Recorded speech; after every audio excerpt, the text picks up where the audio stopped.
G'day, citizens. What are from us? I'm Execute this week and every week, pretty much, except last week. Sick as a dog. Algared, how you doing?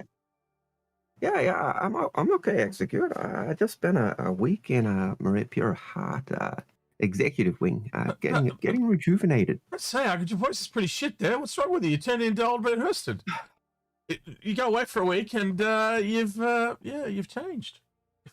Yeah. Oh, my last week.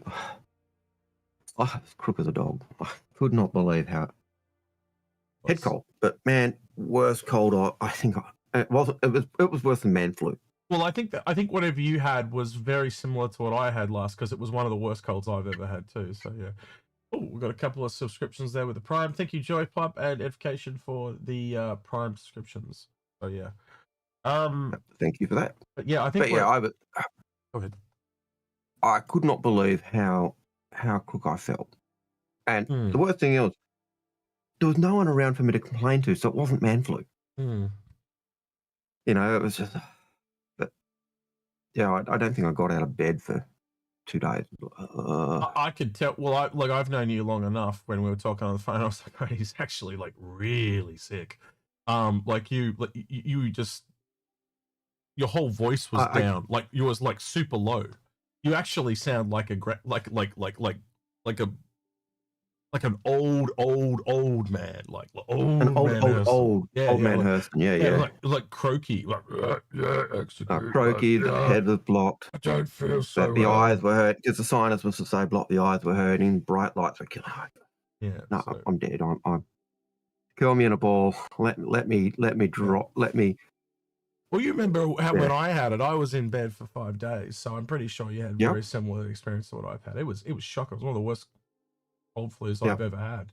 It was bad. Yeah, and I did tell you, I said, don't get it. It's the worst season I've ever seen. You didn't listen. It was bad. It was bad. I tried to listen. I tried to listen, but for himself. It was a week of not going to school. That's how bad it was. And as a teacher, not going to school, taking a sick day is, I don't know what, like any other place, but certainly in New South Wales, when you're away, you actually leave material and lessons for your students. And since COVID, the expectation is you just put it online and make sure everything's there. And it's hard at work when you take a day off than when you're there, because you can kind of run things and pivot.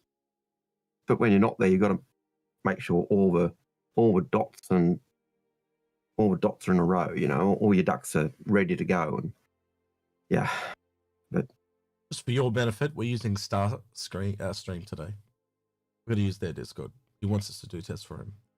So the bot is up. Piggle's Discord, STAR-Stream. We're going to use STAR-Stream because we're running tests for him. He asked me to test. So Piggles has made upgrades to the bot, and he wants us to test it. So that's what I forgot to fill Algared in. I forgot to fill Algared in before the show. But yeah, you were saying there's something else I meant to tell you, and that was probably it.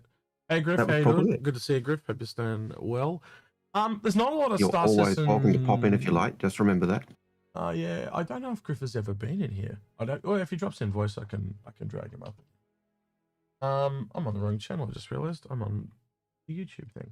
So the only thing we've really got to go through this week is the jump point. I don't know if there's anything of merit in it. So this stream is very much going to live and die on questions today. It's been a very quiet week. Obviously CIG heads down, bums up for Squadron. So yeah, there's not been a lot of news. Let's just put it that way. Yeah. So if there's anything you guys want to ask, any questions, feel free to get them in. The bot is definitely working. And we'll go through those with you. But yeah, this will very much be a stream intensive show. I try to get enough stuff together to talk about in the first hour, but literally there is nothing this week. It is just like the sale finished and they just checked out. So, yeah. It's you know, what do you say, that there's so many moving parts and so many things, and if they are pushing for October, you know, that tells you heads down, bump tails up. You know, so everything I hear says that's what we're pushing for. whether they'll make that, that's the nature of development. You make a plan, and it, sometimes you don't get as much as you want in. Sometimes you have to pivot completely. But yeah. And they all kind of look very similar in a weird way. Like they all have the same kind of jumbled approach. Yeah, I think that's the problem with a ship this big. Yeah. You just don't have as much. That one above your head just looks very Star Wars. The Nubian one because of the wide wingspan, but yeah, it would have been at least a bit different. At least these ones do look a bit different. At least they tried to go a little bit. Not much I can say here, man. Like, because it's such a big ship, so many different changes. Well, let me ask you this then: are you happy with how the Odin kind of turned out? Are you a fan of the Odin? It kind of looks to me when I first saw it. The first thing I thought was, oh, Yamamoto. It's the space battleship. And I got the feeling I got was that was kind of a vibe they were going for. And if you look at the concepts there, most of those concepts just don't feed into that vibe. And yet this one here, where it kind of splits in two, I've kind of seen that one before, and I'm trying to remember where I was seeing that. It's very similar to something else I've seen. The one up in the top right corner, that's kind of what I expected a Corvette, like a Polaris Anvil to be. Yeah. And like when I look at that and I compare it to, say, the Javelin, and it feels like it's got the same language and style, and that's something I would expect to see in a manufacturer. That their large ships stick to the same thing. You look at German tanks in World War II, and most of their tanks, you look at the style, and you can say, oh, that's a Panda 1, that's a Panda 2, that's a Panda 3, that's a Panda 4, that's a Panda 6. They've got that boxy arrangement, and the only one that was different from that was the Panda 5, the Panther. And that was taking the technology and the sloped armor that they'd seen on the T-34 and kind of applying it to, let's take their stuff and apply it with the German engineering. But all their other tanks had that same look, same generic feel. And you'd expect that. I kind of get that feeling that's what you expect to see in the manufacturers. That same block, that same stylistic approach. And I'd hope that the different manufacturers actually, don't all mirror. Well, I kind of style, but have a different look. I look at some of these ones, and they're really out there for Anvil. Like, they don't like. I'm sitting here trying to look at other Anvil ships and pull them in, and the only one I can kind of think of is the Paladin. Does have a bit of a body like that, but doesn't that almost look like a flying space station to you?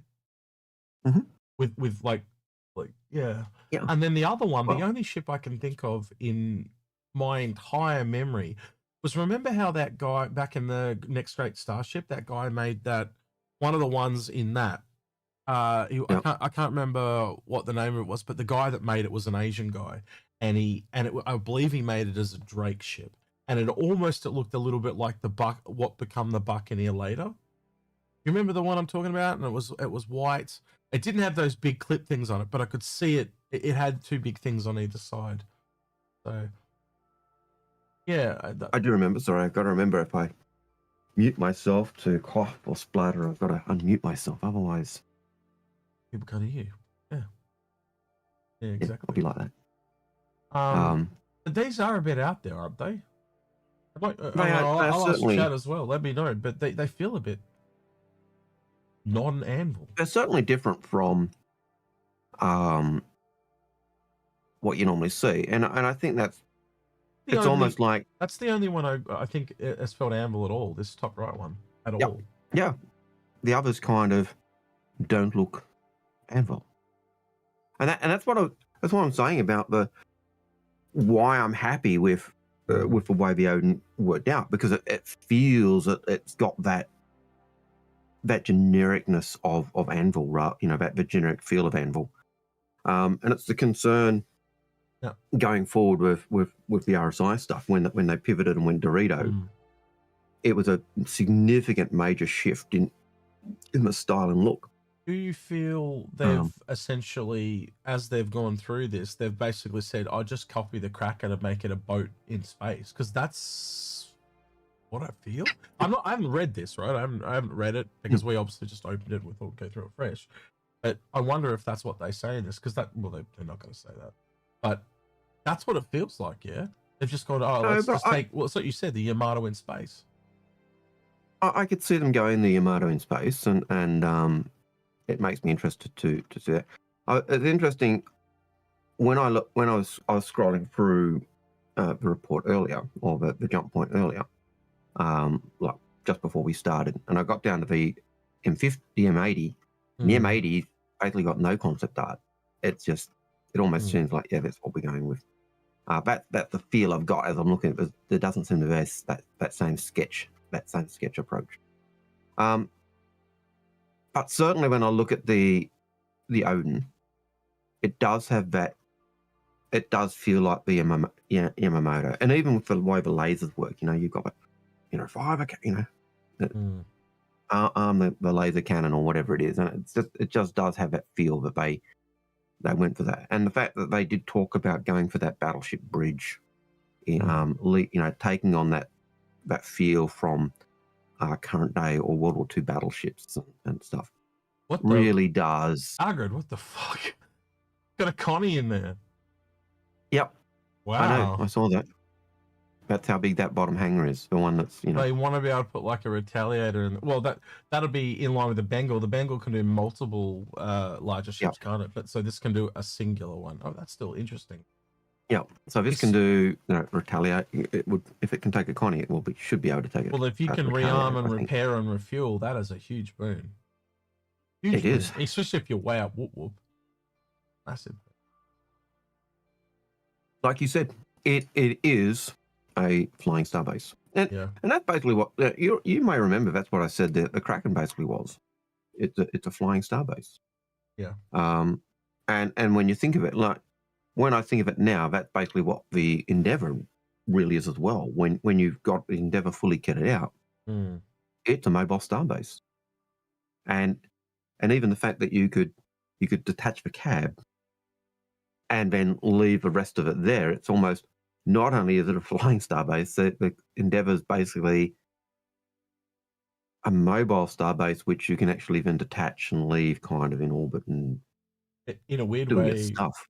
It now makes you think how much starbases are going to tread back on those ships like the Kraken and the Endeavour, because you can kind of think originally the design would have been, well, this is what players use because they can't use space station, right? They have a stopgap approach, but now we do have space stations. Like, just I have to assume it's going to be a magnifying cost factor, Yeah, but I think part of the factor is also, yes, your starbase or your space station is going to be able to do immeasurably more than your ship can. But the advantage of a ship is that it's mobile.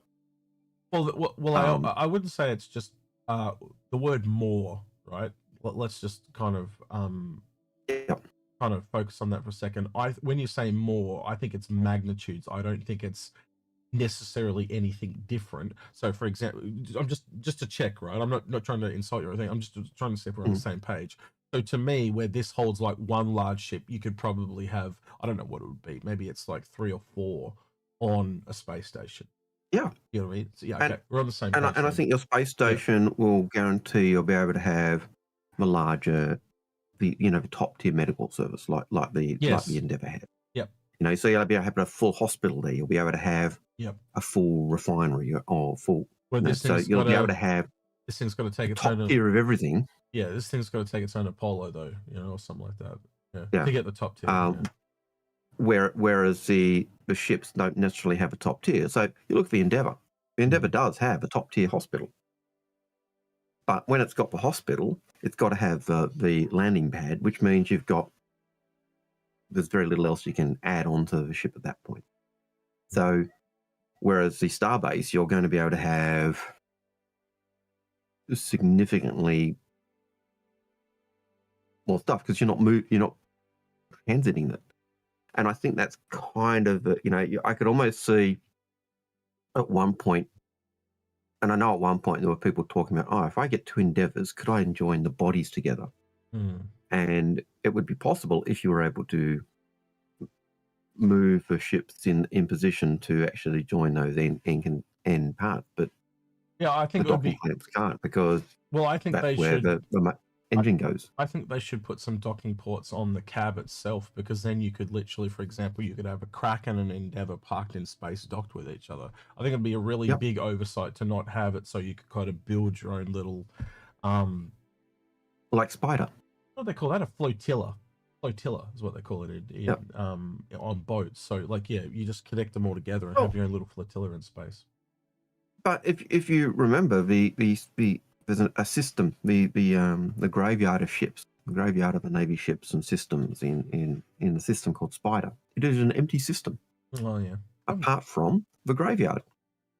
And squatters have moved in and they've kind of, as the Navy pulled out, because Navy cutbacks, squatters moved in and thieves and other people, and they started taking those relics and joining them together. And the space station Spider is basically a collection of all the junker ships that have been dumped in Spider or left in Spider and put together. And Spider's supposed to always be changing as one ship leaves and they lock another one in.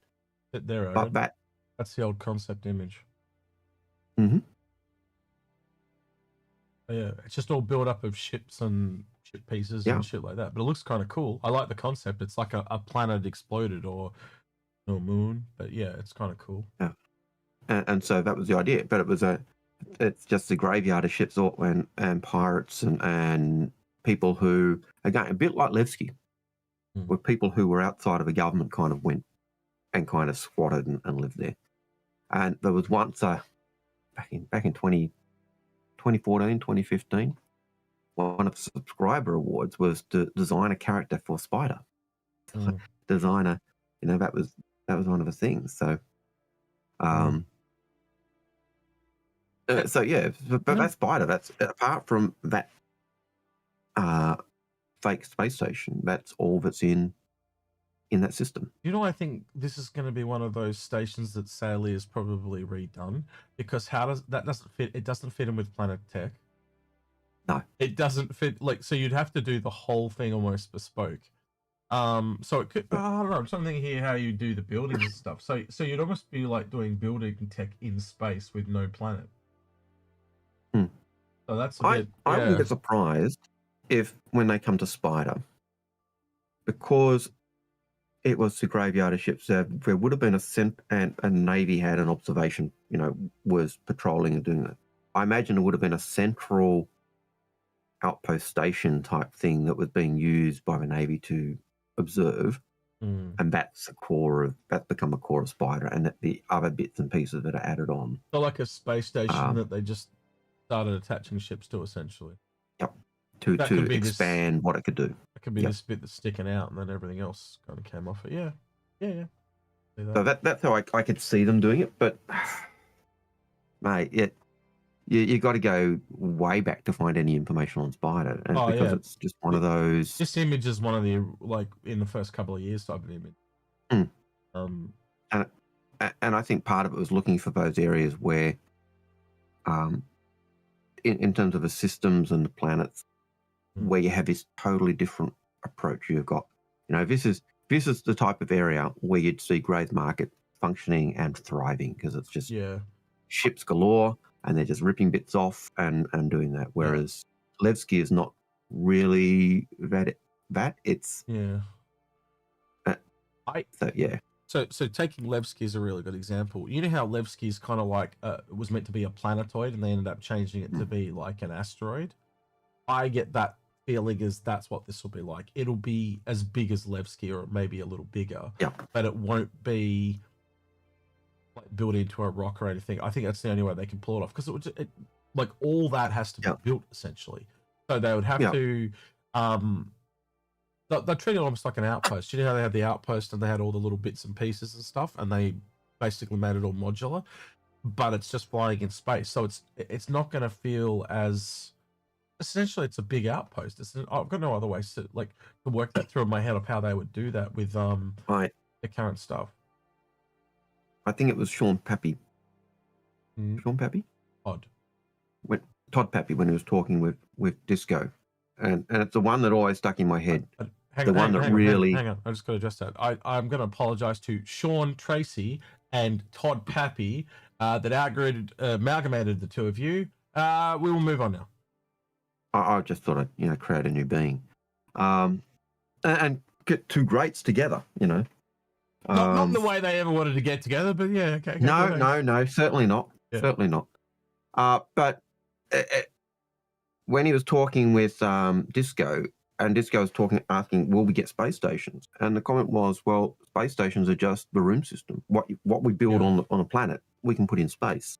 And it was when he said that, it really did. That's when the room system clicked. Rooms are ships. Rooms are are space of the star system itself, the sun, and then the planets are a box, and the systems are a box, and everything just becomes a room in a room in a room in a room, and it becomes. We had speculated before then, but that was confirmation for me and you that we were right on what we'd speculated. But this is just all rooms. Your containers. This one doesn't have. It's still the box in a box, but it's once you take that idea, it's just but it's more buildings, and again, it's more like building a city but putting it in space. So there's no terrain stuff in it, right? And those curve pieces will probably more likely just be set pieces, so to speak. You might have a docking port or something that you can fly through that they build into them. But I assume that they'll probably make, how do I put this, 5 or 6 pieces that they can rejig to fit together with each other, and then make different curve, because how they're little pieces of sphere. And then if they rejig 5 or 6 of them together, they can get different looks, and then just place those all around the outside of it, like they have there. I think there may even be other artwork showing ideas of what Spider could look like as well. I always got the impression Spider would be a bit like. It's kind of a mix between. I think it's a mix between, in terms of look, mix between Levski and Ruin Station. But whereas Ruin Station's kind of been smashed because people are constantly fighting, this is possibly looking at it's more smashed because it's just run down because it's retired ships and broken bits. Yeah, I think this is a pretty unique look, to be honest with you, Algared. Like if they pull off anything remotely close to this image, it's pretty unique, really. It almost looks like a blown up Death Star type of thing in a way. Because the other thing is, you sit here and ask yourself, is if you're connecting all these ships together, why the hell would you build these spherical pieces? You wouldn't. Yep. So the only other thing I can conclude is, what if that was the space station? It was a giant sphere, and over time, they've added pieces. They've broken the space station off. Yeah, and look, that could be really cool. If it's a graveyard for ships, if it's a graveyard for ships, where we've got the mothballed fleets are there, and the older ships that aren't being used are there. I could imagine that there'd be some form of refinery, there'd be some form of scrapyard, there'd be some form of stuff there, so they could actually break stuff down and get the parts back. But how they tie it in, what they do with it, that's a totally different story. And it's one of those. It's an interesting one, and I really should go back and spend a bit of time. Over it. This turret, they really took up the Banu Merchman turret up a notch, didn't they? Like, these shells are just. It's gonna be really interesting to see. Like, as you're firing off, can I come back down and go, right, I'm at half ammo? I would dread to be in. This is German T-76 or T-84 or T-80 or whatever it is, turret problem. You get an explosion in there, your turret is going Jack in the Box. Because, kaboom. You're saying there's not there's a couple of concepts, but yeah, man, it is really bang on, isn't it? Yeah, just straight from the get-go. It just felt like, So very much. It just felt like there wasn't that many. Like in terms No, of there that isn't. sketchy artwork. This one is different, and this one is different, and then they've got that one, which is the final one, and then and he kind of banged on. No, But like, there's not that same sketchiness that the different iterations that I think a lot of it's got to do with how far back these concepts are. Like if you go, like it really is such a big ship. Like it's hard to make out details. Like I can imagine them actually going over this, and they've got to like zoom in and then like drag and like really pan around, and you can't do that with images when the ship is that large. So it does make it difficult. Where this one, because it's smaller, you can see. Look, there's a few different ones, Algared. I that it's that pencil drawn type idea of images that the sketches of what we thought and how we thought it, and everything seemed to have been rendered 3D already. You can see some 600i influences in that one for sure. This is a more traditional fighter one. I actually like that one a lot, but it's not Origin, definitely not. But I do like that. The guns look kind of weird, like they're about to be blown off. Yeah. Yeah, I can see why this failed. This guy wants these smooth lines. Like, yeah, I'll just put these little arms out with the guns on it. Like, yeah, I'll call that the T-Rex. They would have been better integrated into here, into this curve. Yeah, almost like they were on like the like they did originally in it. I was gonna say like the wolf. Indeed.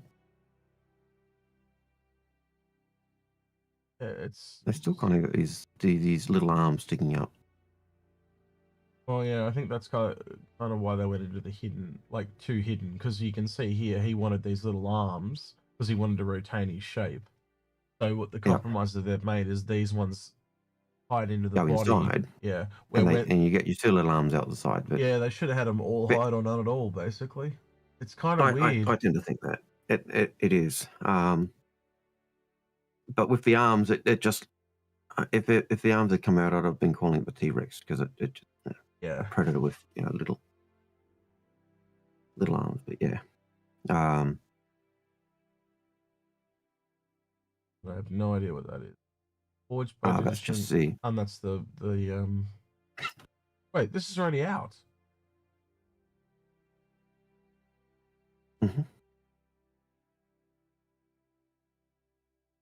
Oh, that's interesting. That's a new manufacturer name. Is it not? Am I wrong? It could well be. Looks like it. Yang Fabrication. So that's a new Xi'an manufacturer. Unless I'm reading that wrong. Or Armor Series. New Xi'an Armor manufacturer. Yeah, if it's Xi'an Armor, well, that means we've probably got a third manufacturer from Xi'an. I don't know of any others beside Apollo Attack, so that would be interesting. Yep.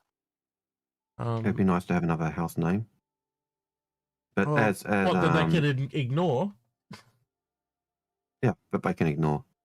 So that's this month's bundle, or in this month's bundle. And the piece before that, the Letova Retreat, that was the lore piece, the story or fiction or whatever that goes with the thing. So you usually get a what have we built type thing, then you get a lore piece or a story, then you get the little ad. I do think they're not as chunky as they used to be, the old jump points. So real quickly, this video here, the Raelian Buyer's Guide, the live show from last week that I did with Grim, and next week's episode, which is the Tool Wii or whatever it's called. Those three are the ones I'm using for the giveaway. Basically, you leave a comment on one, make sure you're publicly subscribed, and the one with the most comments will be deleted. The one with the least comments will win the Toolie, and the one with the medium amount of comments will win the Raelian. Yes, it's psychological warfare, and it probably goes against metrics because we should be encouraging people to do as many comments as possible, and I'm trying to get the least amount of comments as possible. So, I don't know, I'm trying to do it in a different way. But that'll allow you to... You got two chances. What you need to do, if you want to win, you need to encourage everyone to write comments on the other videos. Yeah, I didn't think of it like that. Yeah. So encourage your friends. Don't try and tell me how to pronounce it, because I will deliberately pronounce it wrong because I think it's a stupid name. It is a very, very bad name. At least I can go, like, instead of going Ray, Lee, N, I can just go Raylan. I can Aussieify it a bit. But what do I do with the Thule? Call it the Thule? And it's not. Yep. And if you've actually heard them pronounce it on ISC, it is Tool-Lu-Wee. It's actually 3 syllables, and it's what makes it. But Aussies try to get rid of as many syllables as possible. So instead of McDonald's, we call it Macca's. Yep. We just shorten everything. So we just call it the Tool. Is probably what we'd end up calling it here in Australia. Hey, I'm in the Tool. You know, or something like that. That's what'll happen here. Yeah, I saw the name and I automatically thought of the Tivoli, which was an Australian theatre in Sydney. I think it was in Sydney, but fairly popular, fairly famous, fairly well known. And to me, it was just the Tivoli. Yep. Paul had a really good idea what they can actually do with that ship. By the way, it's a really good ship for an enemy. It is, because they rock up and then the snubs come out, and it's an interesting craft to fight, but it's not an interesting craft for players. So yeah, not something I ever would have sold, to be honest. Yeah. Just wait till you see this week's buyer's guide, because we tangent like a motherfucker, me and Paul, and it's quite a rant at the end. I'd say the last half of the video is, you'll enjoy it. Let's put it that way. Yeah, I did upgrade one of the Raylans I had to it because I could, just using credit, so I still got LTI. I really do like the look of it. I like the look of it because it really does feel, it's got that alien feel, which I felt the Raylan lost. So it's got, and I think part of it is just because of that hangar and the way you can walk around the whole hangar. But it does have problems. Yep. The docking kind of mucks up at times. That'll get fixed. It does seem to have issues, and that's okay. But it is a cool looking ship. It's not necessarily the easiest for people to use, I think. The crew count on the Thule or the Tivoli or whatever you want to call it is weird because you've got more turrets. Plus, you've got the snub ships, and yet you've still got the same crew or the same beds, accommodation as on the previous one. And so that seems like a massive oversight. Yeah. How are you meant to travel with them to go any length of distance if there's no beds for them? Yeah. Yeah. How are you supposed to, you literally got 5 beds, and there's literally on the Thule crew spaces for 10 crew spaces. Your 4 snubs, plus all your plus your man turrets, plus your remote turrets, plus your pilot and co-pilot. Yeah. And so it does feel like they've made a variant, even if it's not a variant. And I know John Cruise said, look, they're distinct ships. We've changed the hull significantly, and they have. No, they haven't changed the exterior really yet. They've just added a thing on at the back. All it is. They've got rid of a cargo section and changed the. They essentially made the ship in 2 pieces. And they just changed the trailer. And they changed the back piece. And they did exactly like they did. And the bottom with Connie. And the bottom floor is essentially has, like, if you think of those 2 rooms with the suit lockers in them, they're essentially a bridge to the back trailer. And when you go back to the railing just doesn't have that trailer piece. Yep. It's in fact, I would be willing to bet money they've made compromises with the Raelian to get the Thule to work. Wakefield, thank you for the tier 1 gifted sub to Commander Najib. Make sure you give him a thank you, Commander Najib. Right. And I do get that. I get that feeling that I wouldn't be surprised if part of the reason why, as they expanded or worked on the Raelin, part of that was so they could actually do a Thule.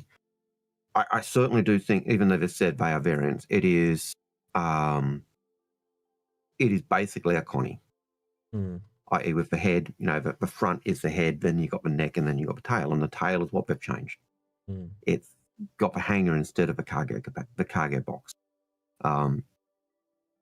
And I wouldn't be surprised to see another one come out.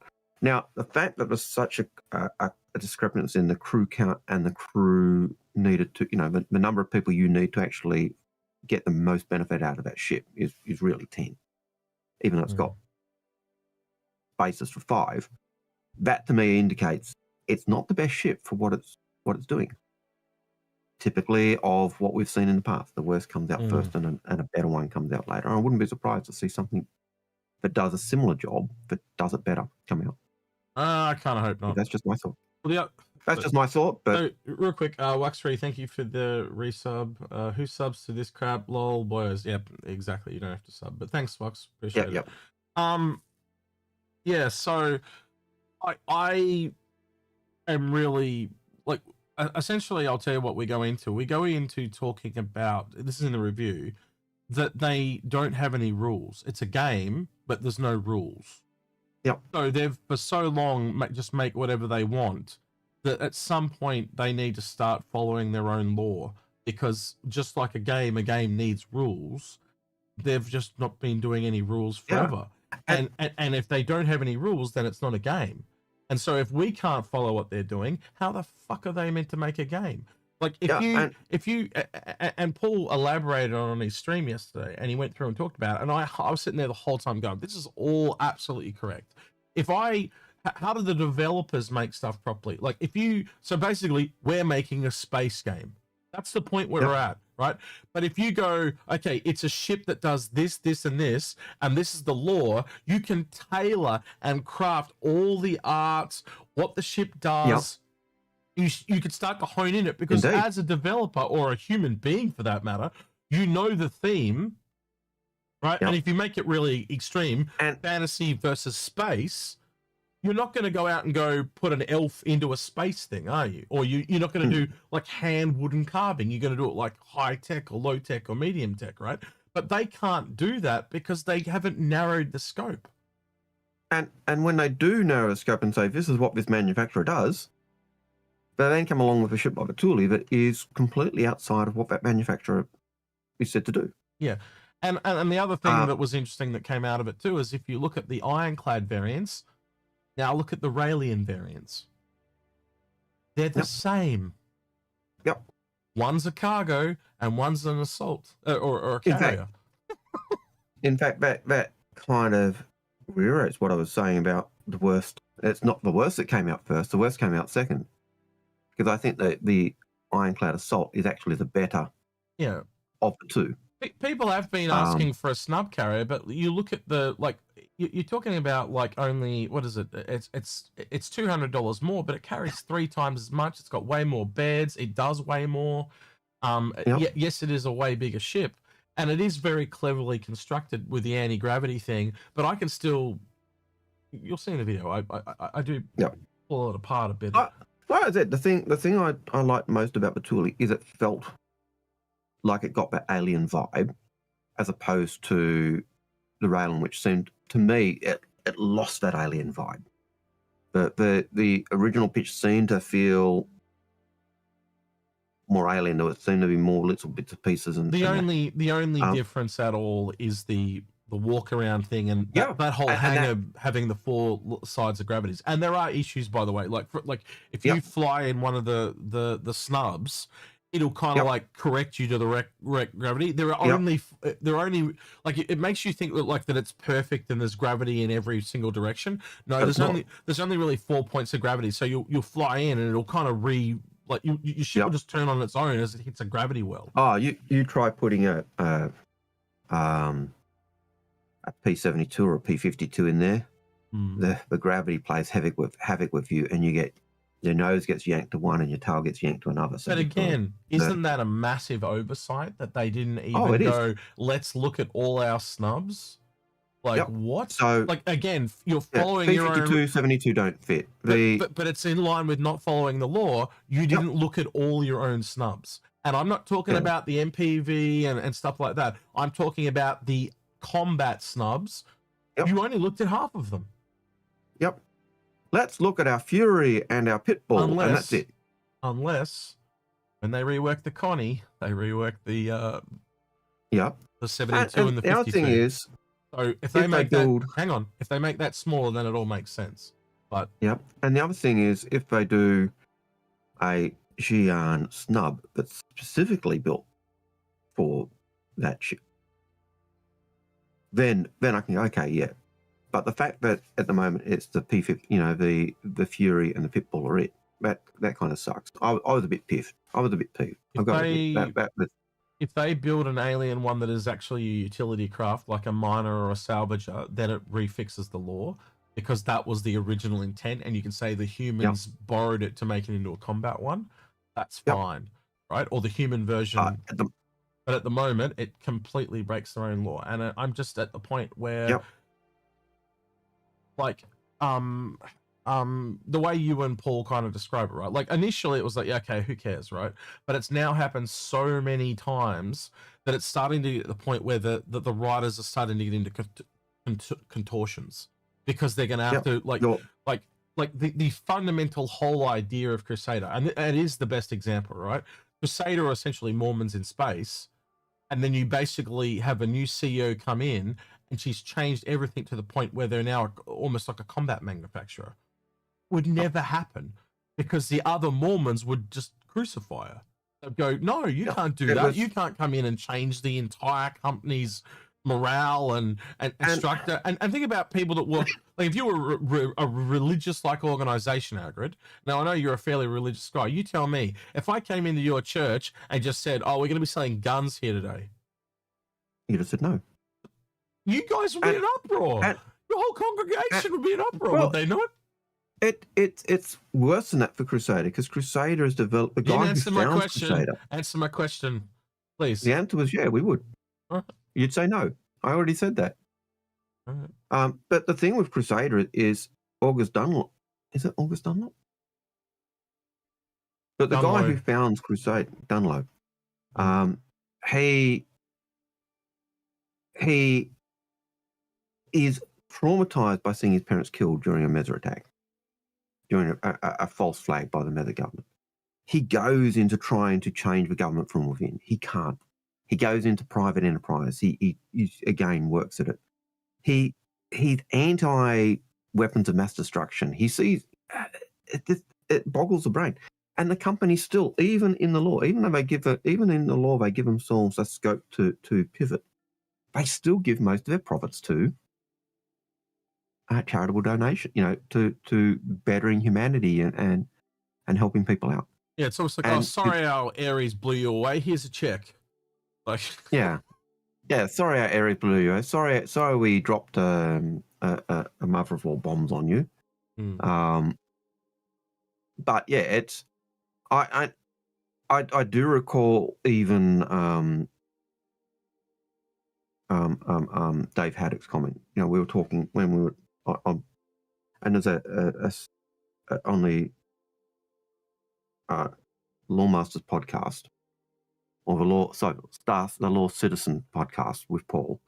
We had Dave Haddock on, and we were talking Crusader, and he said, look, they're a great place to work for. They just can't govern for. They just can't govern. They have no concept of how they bought the system. They can't govern. They are in the Stanton system. They have a weak link. If you want to break into Stanton and cause trouble, that's who you go against, because they can't govern. Whereas Hurston are the draconian, iron-fisted, we make sure everything runs properly, but it means people don't like us. Microtech are the tech wizards who live in a frozen wasteland. And Microtech, well, that's just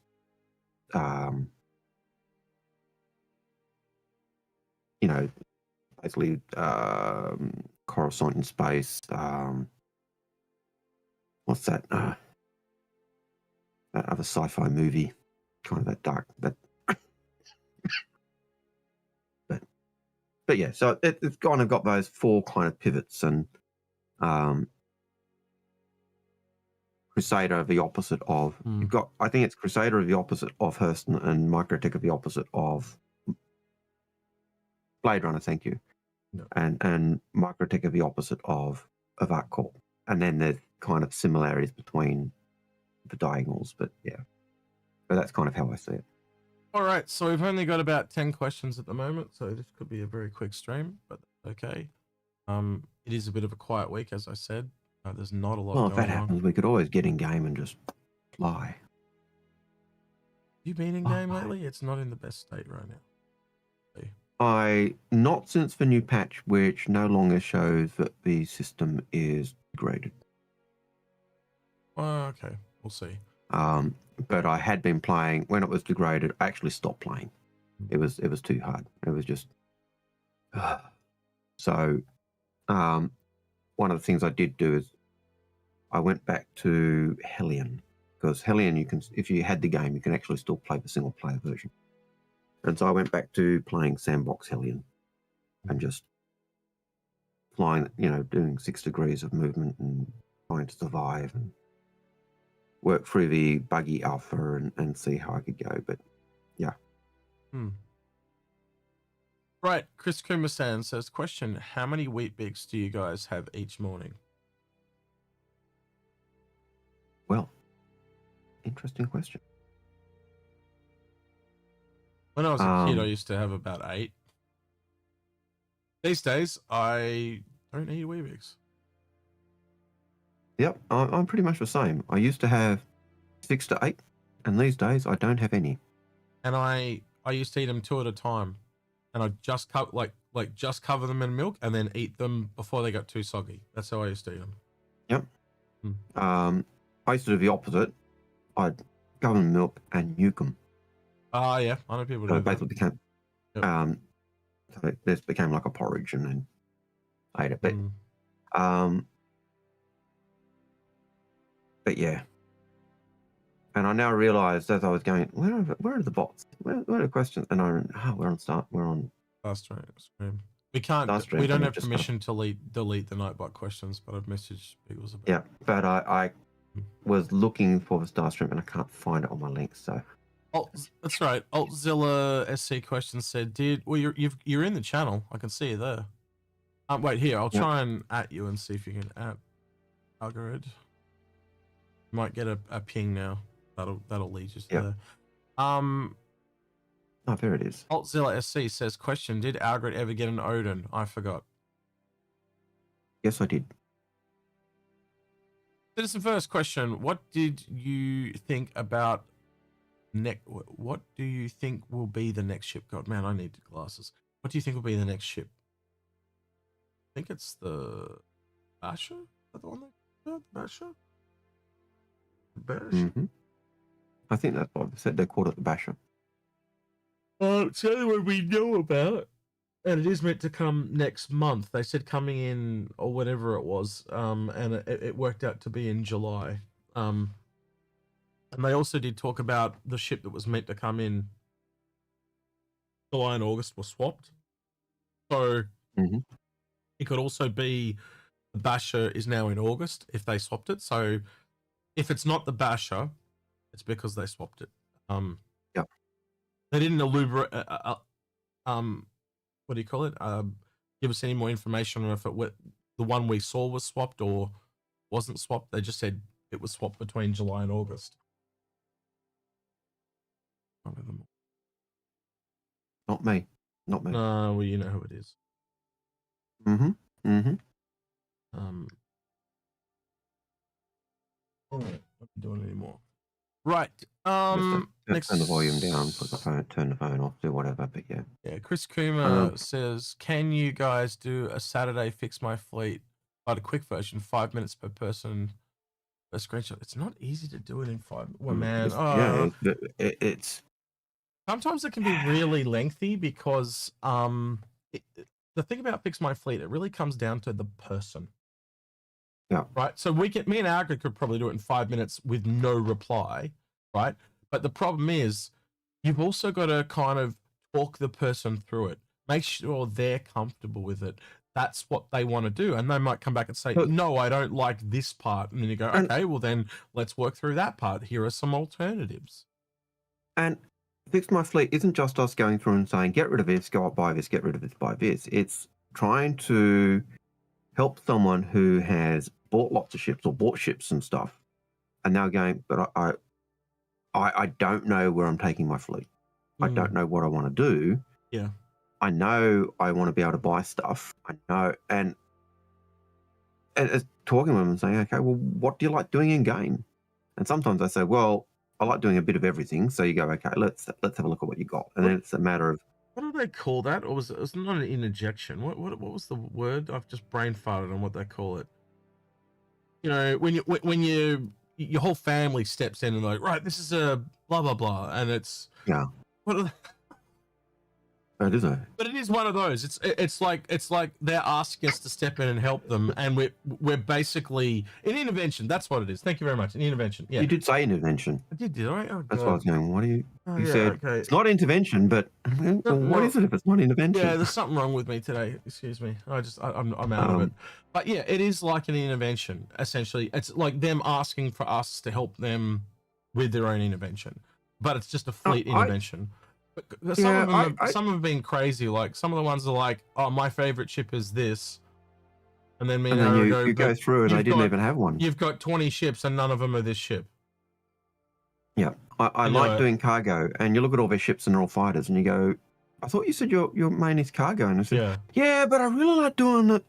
So you like doing PvP as well? Oh yeah, I really like that. That's that. Well, and then there's the other ones, Algared, that are like the financial ones where how do we get the least fuck up out of this? So you've backed yourself into this massive corner where if you change things, it's going to cost you a lot of money to change, or you're going to lose a lot of savings. How do we get to where you want to get and you don't lose a shit ton? They also take a long time. Yeah. And sometimes sometimes they're very easy. It's such a, we can do it, melt this, get this. But it is a lot more nuanced than people think. And people just think, we say, get an Endeavor, get a Crucible, get the biggest of whatever it is. And it's not always that. No, there are ones where, obviously the Endeavor and Crucible come up a lot because they are very good saving ships, but we only ever recommend them for people that are actually in that warehouse. And I think the other exception will be is someone has every gameplay under the sun, but they don't have those gameplays. Yep. Or they've got, or they're or they say, I'm an org leader and I've got these ships, and you go, where's your Crucible? Where? Okay. I've just realized why they're asking us about what this new ship is. Pete just put another question in. We're going to skip Pete's question to the front of the line because it actually makes sense. Question, looking at this reflection on the sneak peek, what ship is that? So you're missing the mute button, Algared. Right. Let's have a look at this. Sorry, I'm loading it in now. What? More heart than hardware. Is this the sneak peek? Oh, you're saying there's a reflection? Yeah. So you can see a kind of reflection of things in the back. I don't see shit in the reflection. Oh, it's like it's a screen inside a ship. Oh, so this is on the MFD and the ship is in the background.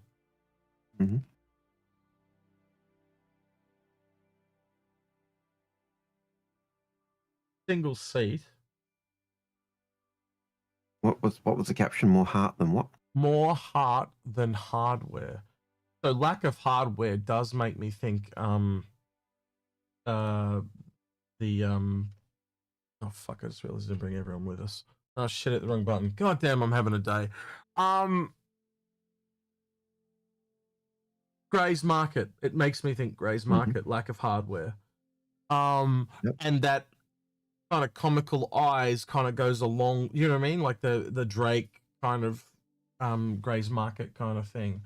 But you know what actually makes me think it is this ship?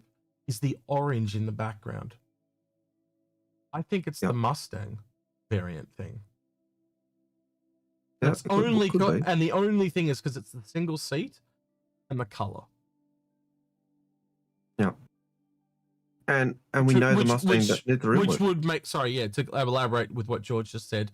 He said I think it's the Basher. Yeah, that's what I'm alluding to. It's the Basher is the Mustang. Yep. Sorry, I got to go ahead. Yeah, it could be. But yeah, talk about enough rope to hang yourself. That is That's 2 yards. Yeah. No, it's not even 2 yards. That's like a knob of cotton. Like a. No, well, you see, I actually think I'm not hanging. I'm choking on it. Outside. I'm just choking on it at this point, Algared. It's not enough to hang myself. It's going to choke on it. You'll get someone who'll come along and they'll polish it up and make it a bit more visible to see the bits behind it, and there'll be more. Well, I could probably do that actually. Hold on. There'll be more stuff that's in there. See, if I go down here and I turn that on. Yep, cool. You go. Open. We'll have to go into. Hang on. I have to download this. Hold on. Bear with me. Copy image. Go in here. New. Yep. Great. Paste.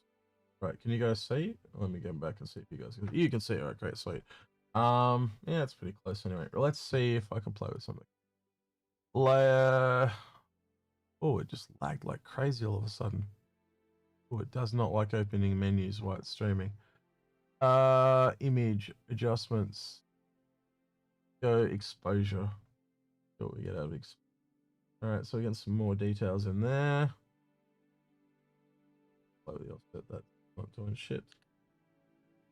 Gamma options. Oh, you definitely got some more details in there now. All right, so I need someone to open the Mustang for me. What's that, Algared? That's definitely a different canopy on top. It is a different canopy. I really almost want to get in game and look at the Mustang right now, because I think the chair alone will tell you what it is. Yep. No, I don't think it's the Mustang Mark II because of the eyes on the MFD. See, it's kind of like this. Think about it. Those knocked out kind of eyes. Yep. It's Drake or Greycat.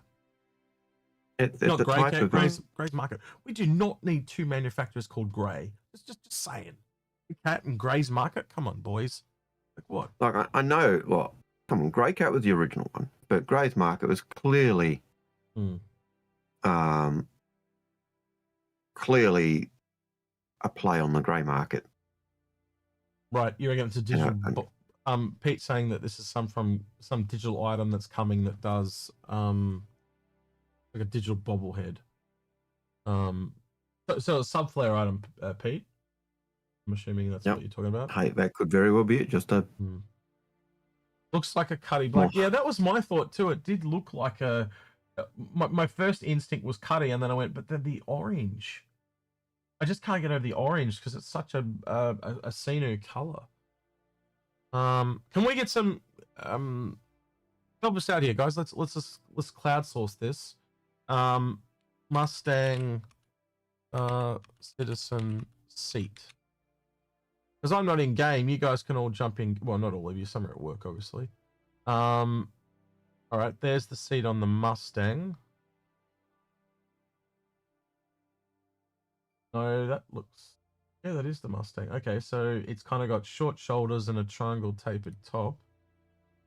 That doesn't look the same. That looks completely different. And I'm sorry, I'll take you guys over so you can see. I have to actually go in here and hide this layer because turn that off. There you go. So you can see there, if that is the actual Mustang and it says Mustang Beta and it looks like a Mustang Beta to me, that's a different seat.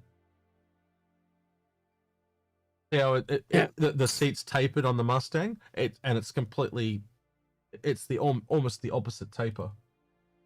So that's. I think the roof, that what appears to be the roof and the tapering of the cockpit, almost is the best, possibly give us the best view of what the ship is. And well, that to me that just look a bit like a Cutlass, but I don't have. And I was going to say that reminds me of a Cutlass. Of a Cutlass, the cockpit of a Cutlass in terms of the way the glass and all the windows are. Is this a Shiv variant? Where my brain's going? Is it a Shiv variant?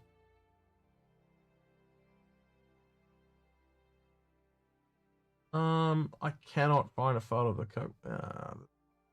Wait.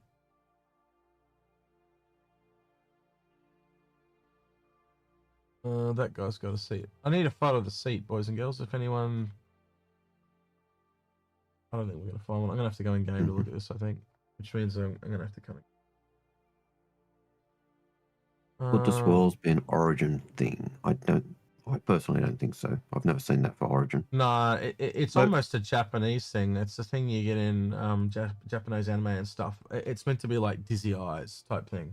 So again, thinking of dizziness and confused, and making your enemy dazed and confused, that again goes into greys and stuff like that. And the yet more hardware. But... yeah, which is what greys is, you know. So it's really leading into greys. Yeah. But it's also looks like it's closed off at the back. It doesn't look like there's a door. It almost looks like there's a door on the side. I don't know. But then the cockpit does look reminds me a lot of a Cutlass cockpit. Roll, you're absolutely correct. We think it's the Basher, but what we're trying to ascertain is what chips is it made up of. That's the next step, my friend. I think we can all agree that it's kind of, well, obviously not. Some people think it's different. But Ag, would you agree with me? It's sounding like it's greys. It's now just kind of really determining what is the combination of ships. Look, my guess is it's greys based on the fact that we know the Bash is coming as well. So my gut feeling says greys, but then knowing that they kit Bash, then what's it made of? And I agree. And wait, sorry, someone in chat is saying it's the Buccaneer cockpit roof. Yeah, well, that ties in with Drake, the Drake feel. Would you have a Cutlass with a Buccaneer cockpit? That would be interesting. Maybe. I don't know. Would you have it? Yeah. I was thinking with and less hardware. Is it talking about a software, something that does a software attack? So is it more an EW, but then ship? But then even if you go that, or is it a scanning ship? But then all the equipment kind of says hardware. So I don't know. It almost feels like those are horrible word games and not my favorite. Yeah, I'm gonna have to end game to solve it.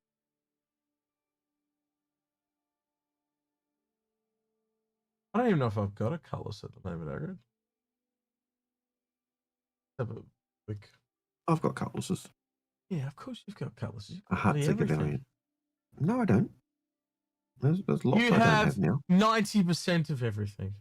I have 90% of everything, and some things I've got multiples of. Can't load up that. That's Evo.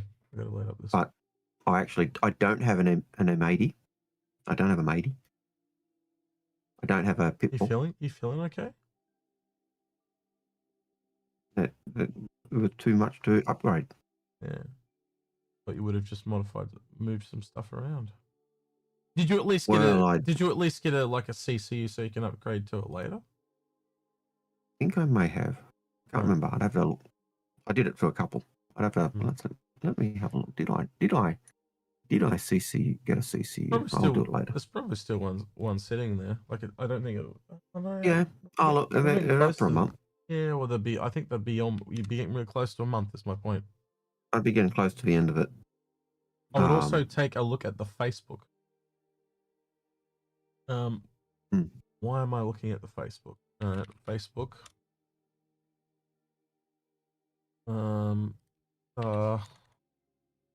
This one.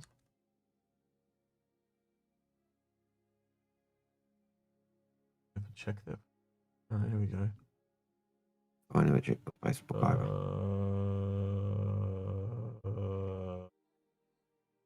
Okay, I have no clue what you're trying to point me to here on their Facebook. There is nothing that is about that sneak peek. It's all Raelian, Tooly shit. But yeah, I don't know. Send me an image, maybe? Maybe? I don't know. Yep. YTC Creatives, you'll have to send me a link or try and tell us what you want me to look at, because I'm not opening my own private Facebook on stream. When it was all just Raelian stuff. I'm happy to open an image, or send me a link via Discord. That'll be fine. All right. Shit, how am I going to get a cutlass?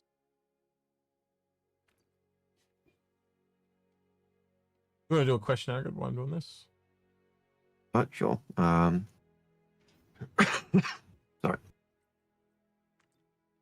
Don't be sorry to me. Be sorry to everyone's ears. I'm just going to scroll down to find the open questions. Be sorry to everyone's ears you just coughed in. Yeah. All right. So the only questions I can see on this stream. Did Algared and Odin, Chris? We're up to Citizen Verse. What do you think will be the next ship? So up to Citizen Ninja's question. I'll mark it with a laughing face. It's that one. That's where we're up to. It's under our channel. You go to the Inforunners channel under stream channels. And all right. Yeah, you got it? The laughing face one. Citizen Ninja. Yep. Citizen Ninja said, which ships do you think might get a Foundation Festival paint next month? Jesus. I think it would have to be a lot of the starter ships like the Salvation and the Golem and the Ox and stuff like that. That's what I'd like to see. The only one I've got, I'm gonna have to fly down to. I can rent one, can't I? I can go rent a Cutlass. Well, the red's got a different cockpit. Yeah, the red's got a different cockpit to the black, and the blue's got a different one as well. So I have a red. So yes. But the red's pointless at this point because it'll be different. The cynic in me says that the ship that will sell the most skins is what I would imagine.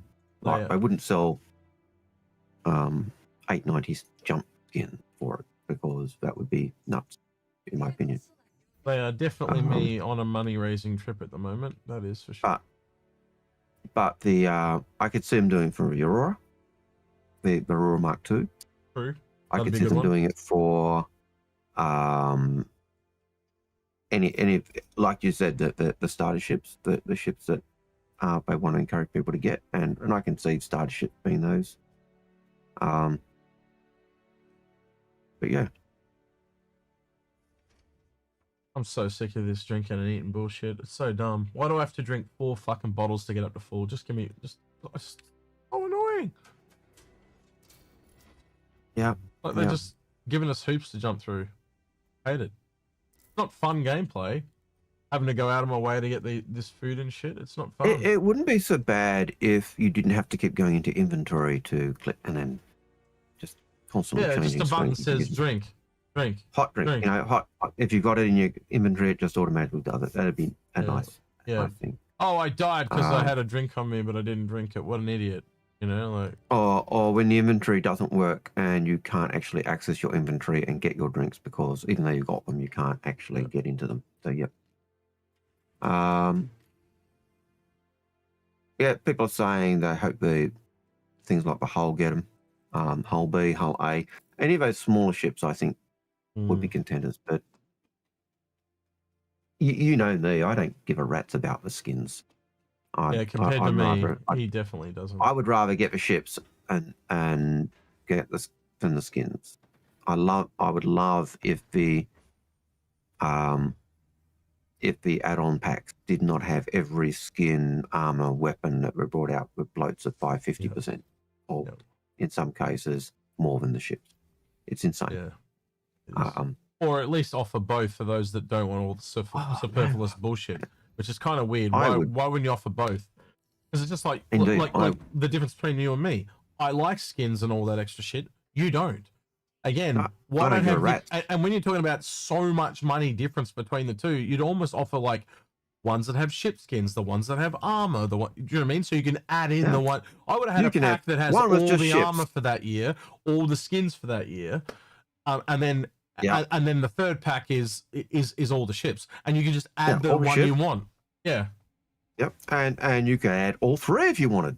No, you could probably actually make more money by doing it that way. Yep, I think you would make more money because you obviously turn off people that don't like skins like yourself. Yeah, well, there's some of the upgrade packs to the, but I certainly haven't bought just because I go, holy heckity, I melt all the ships that I bought previously that are in this pack, And to get the expansion pack, I'd still need to add. Why does it fly off X to one flesh side cache. now? I never understand that. Like, why is this now the home? Like, shouldn't it just fly straight towards the planet? It's kind of really stupid to me, but anyway. Who knows? Oh, because it wants you to fly down to the planet location before it then locks into the upper place or something like that. It's weird. Really. Like that's the space station I just came from, and that's where I'm flying to. Why did it fly to me all the way over this third point when it's the shortest line between 2 points? Like, it just doesn't. Yeah, I know. And why can't I just warp directly to Lorville from the space station? I can warp from the space station from Lorville to the space station. Why can't I warp from the space station to Lorville? It makes no sense. Yeah, air traffic control. I don't know. I don't get it. I wish if you can find Lorville on a clear day, you can just fly down. I can see the environmentalists out there with their pitchforks now. Save the petrol, save the fuel. You know, like, why are you wasting oil or whatever, flying all the way up to the side? Think about how extra fuel that would waste. It's hydrogen. We got heaps. Yeah, don't worry about it. I know it's a video game. It really doesn't matter. But wouldn't that be funny though? Like, as an in-game event. Yep. Like the Yep. Oh look, I'm sure there are. Do you help the what do you call it? There are they're terrorists. Are they terrorists or are they you know? You decide. Yep. Environmentalists. Yeah, look, I'm sure there are nerdy wells. That water actually looks really cool. Look, we're coming in at the perfect angle for the water. Yep. There are. I'm sure there are. People who are complaining, people who don't understand what it's like to live in paradise on Hurston. Yes, who would complain paradise. about that type of stuff. This is paradise, guys. Paradise. You heard him. Paradise. Just to get his fucking eyes checked, clearly. Hey, I've got to do it for the likes of those who love microtech. He's going for the job, but as Hurston marketing. Yeah, that's for sure. Old man Hurston, what can I say? What can I say? I'm old man. Old man hurts a ton. Yeah, I get it.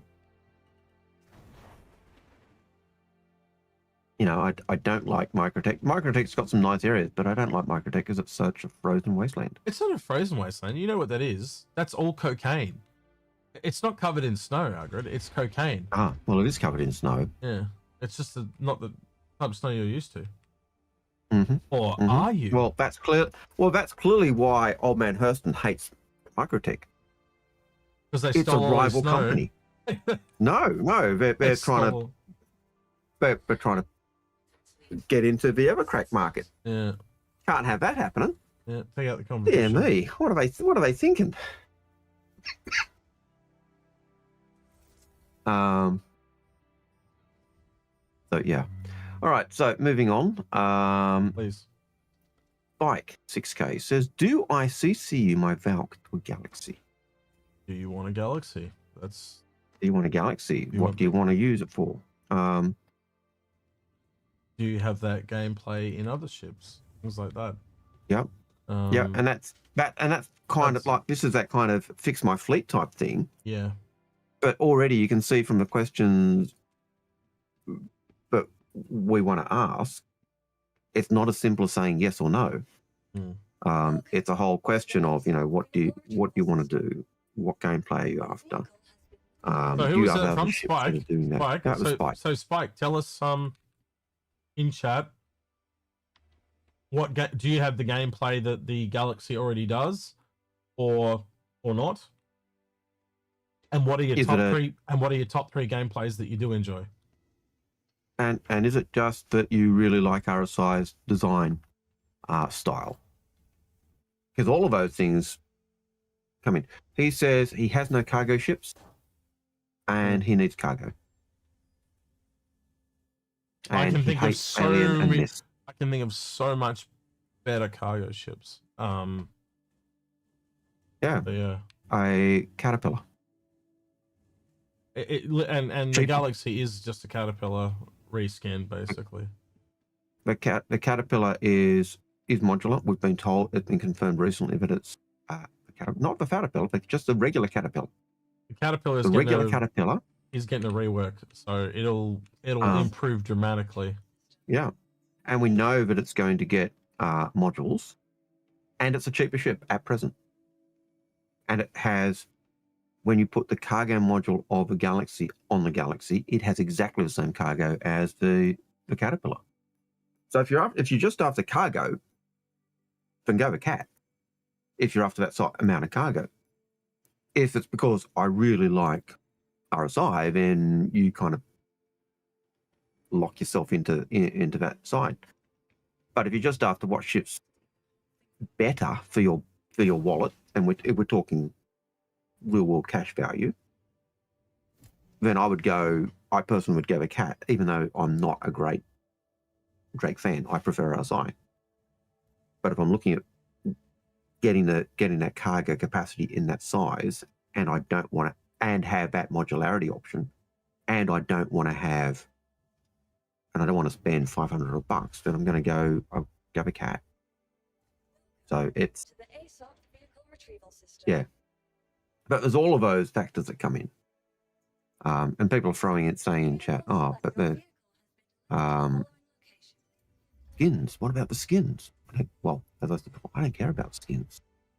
It's all the skin. So what was it? They like skins for what ship? Oh, they're saying that, but the Galaxy will be hit or miss. The Galaxy looks cool.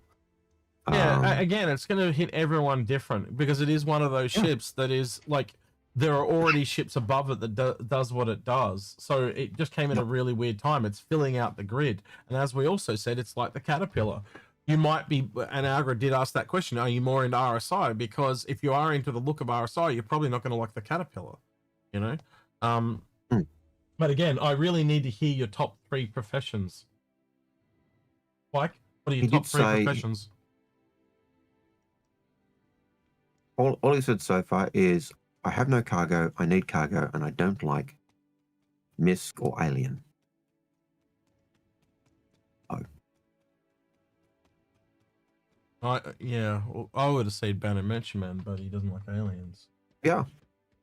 I think I've got the conclusion. He's a picky bitch, and he needs to just take an alien ship. Bounty hunting only at the moment. Well, clearly you want cargo because you said owns 16 fighters. Get the fuck out. No, that's fucking banned.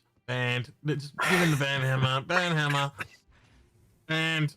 Get off the crack. I'd probably CC you. I'd CC one of my small fighters that I'm not using as much anymore into the Valk, and then use my CC on my Valk.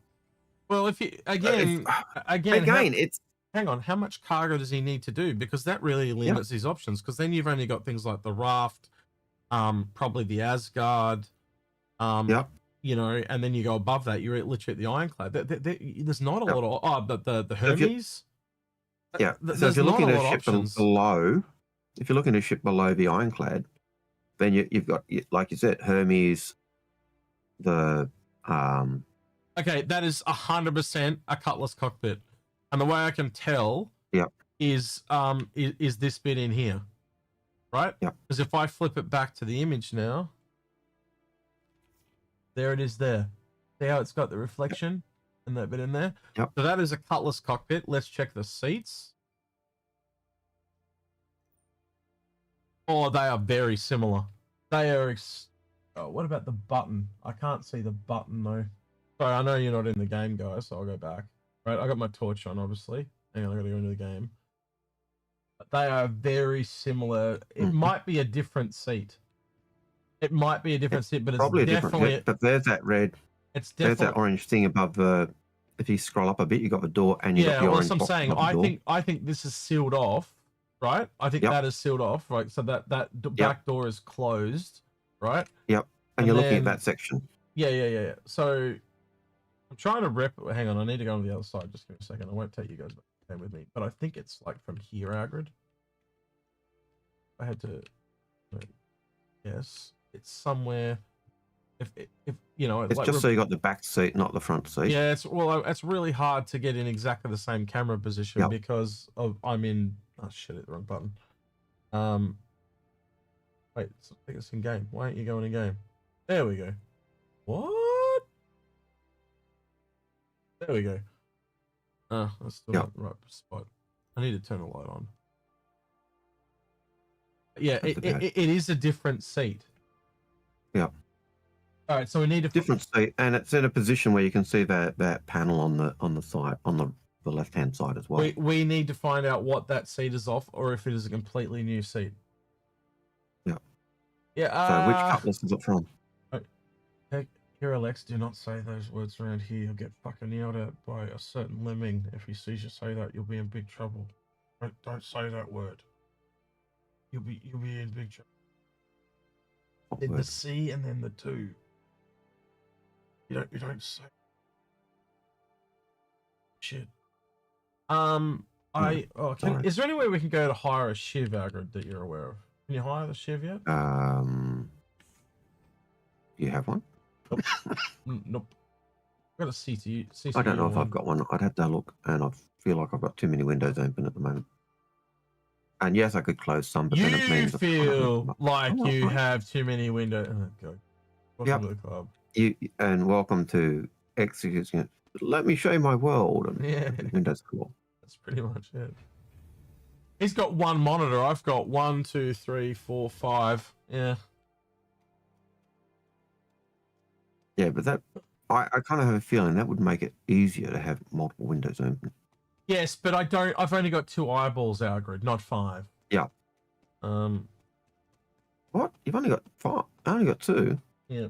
We need to get you another monitor to put it above your ultra wide, so you can have 2 ultra wides or something like that. One above the other. Mm-hmm.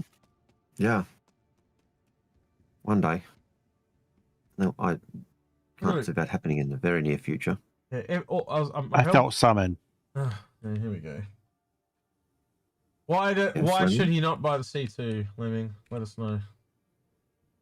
Go on, Vince. Because it's an absolutely dog water ship. No, why is it critical feedback? Why is it dog water? Not it's dog water. Why is it dog water? It doesn't have anything that would make it a good cargo ship other than just its size. It doesn't have a hydrogen scoop, or at least it's not supposed to have a hydrogen scoop, so it's going to cost more to run. It has an entire wasted deck that has absolutely no use at all, which is as big as the entire ship is. It does have components in it. There are components in that area. It doesn't have tractor beams to help you load and unload. Yeah, that's probably a better one. There's exactly. Beams. Yeah. And the ramps on it are ridiculously awful to use, because they have to be that way because of what the ship's actual use is, which is moving around tanks.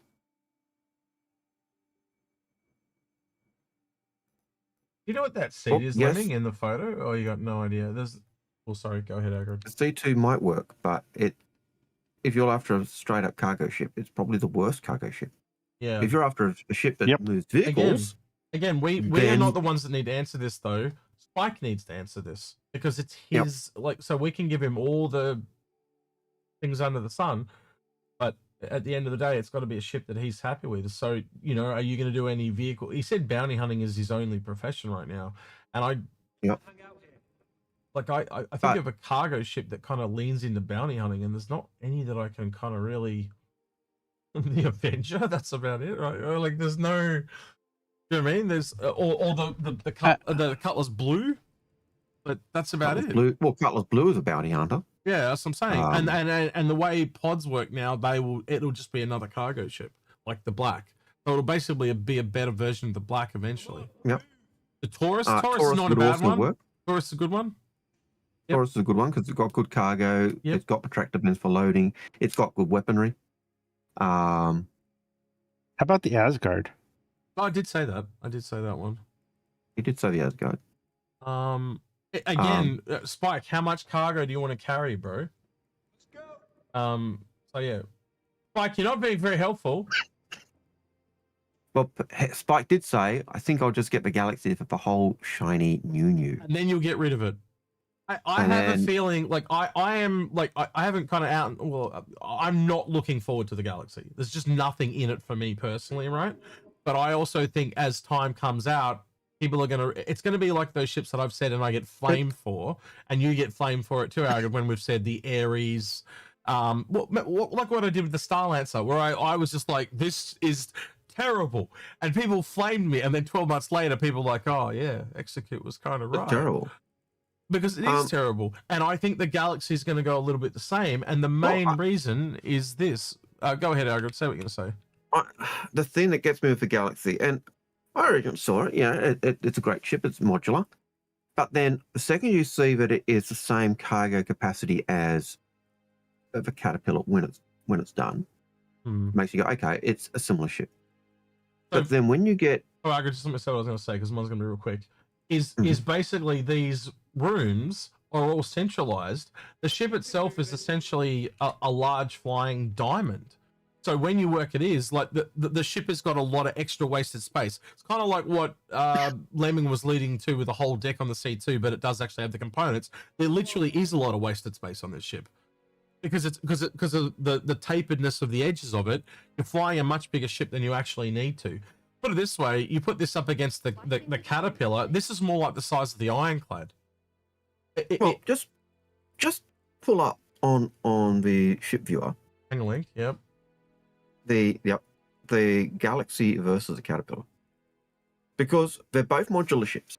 We have been told they're both the Caterpillar is getting modular. Right? We were told that in 24. I've heard John Cruz say it on stream on videos 2 or 3 times since. We know the Caterpillar's getting a rework. Again. Right? Closer than I thought. Yeah. But the Caterpillar is a lot slimmer or narrower, and yet it has the same cargo. Well, the other thing to think about too is from a combat perspective, what's going to be easier to hit? And realistically, ships are flying forward and backwards more than they are side to side. This has got a very slim profile from front to back. Yes, from the top, they are probably the same length. But obviously from the side, from the front to back, it's a way smaller profile. Yep, and even top to bottom, it's a small profile on the Cat. But the other thing that really struck me... And they're both not well gunned at all.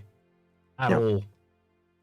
The other thing that struck me was John Cruz's comments recently when he was talking about ship manufacturers and ships. And he said, they will be ships that do exactly the same thing under the hood, but they'll be different in terms of one is RSI and one is Drake, because people like RSI and people like Drake. So outside, they'll look like different ships, but effectively, they're exactly the same ship. But what you're saying is exactly what we said. They are just the same ship that we've been saying the whole time. You and I picked up on it like straight away, and it's now John Cruz confirmed it. And that's what John Cruz recently said in one of the videos. Yeah. That they'll build ships for the different manufacturers, and under the hood, they'll do exactly the same thing, but other than that, they just look different for different manufacturers. And it's been confirmed multiple times since 24 that the Caterpillar is getting modules. It's one of the straight up questions we had, is the Cat still getting modules? They said, yeah. And I've heard it on video since then. Go ahead, Lemon. So yes, does the start... So it is getting modules, however, but the modules are all going to be very small, and I question their possible usefulness. I disagree with that, because he's also stated the ship is getting a rework, and when you factor that in, that means if it's getting a rework, why is it getting a rework? Well, the ship has a myriad of issues, and what's one of the issues they can fix is how the modules work. If you just change the whole thing, so it just the whole front end it flips off, and a whole new front end goes on, and it's one modular piece, problem solved. Yep. Now, what I will say I think will happen is I don't think the Caterpillar, when it comes out, will get medical. I don't think it'll get refinery. I don't think it'll get manufacturing, because that's what the Galaxy is going to have. Agreed. They'll both get cargo, but they'll get different modules, or they may get one crossover module, but apart from But I think they're going to be different in that flavor. I look back to the other modules on the ones they showed off Algared, and they had thing like a personal transport, so it transported troops. Yep. They had one that was less troops, but they were armored troops. So that was almost leading into a little bit like what the Genesis does. The other one, and that also ties in with what the original concept of the Caterpillar was. It was an assault carrier. And the last two was they had a chop shop. And then they had the boarding module one, right? So again, that's 4 modules, which is in line with what the Galaxy currently has. Yeah. And the chop shop being, chop shop / salvage. So I could see salvage / repair kind of being in that. I could see the transport and cargo. Yep. And that gives a slight different differentiation to what the Galaxy is. Now, Spike said he doesn't like Drake. And I hear you. I don't like Drake. I'm not a fan of Drake. The advantage of the Galaxy over the Caterpillar is the rear hanger and the ability to have in certain modules the lift for a vehicle, because the Caterpillar can't do that. The problem with the Caterpillar that Lemming said, I agree with 100%, is that those modules are too small. And again, it's a holdover from when the ship was designed. So how do you fix that? Well, you rework the ship. Right, and in reworking the ship, you can almost see how they fixed it with the Ironclad. They made it fatter, made it wider, which ironically, if I add that in here, right, you got to get onto that button, Algared. You keep missing it a lot. Anyway, that today. Now we're talking the same size. You see, and so. And they use the Ironclad to essentially rework the Caterpillar. And I almost wonder if that's a part of the plan. If you remove some of the decks off like if you essentially lower the height of the Ironclad, you get pretty close to a reworked Caterpillar. I don't know if that's what they will do. But that would have been a very cheap way to fix it, would it not, Algared?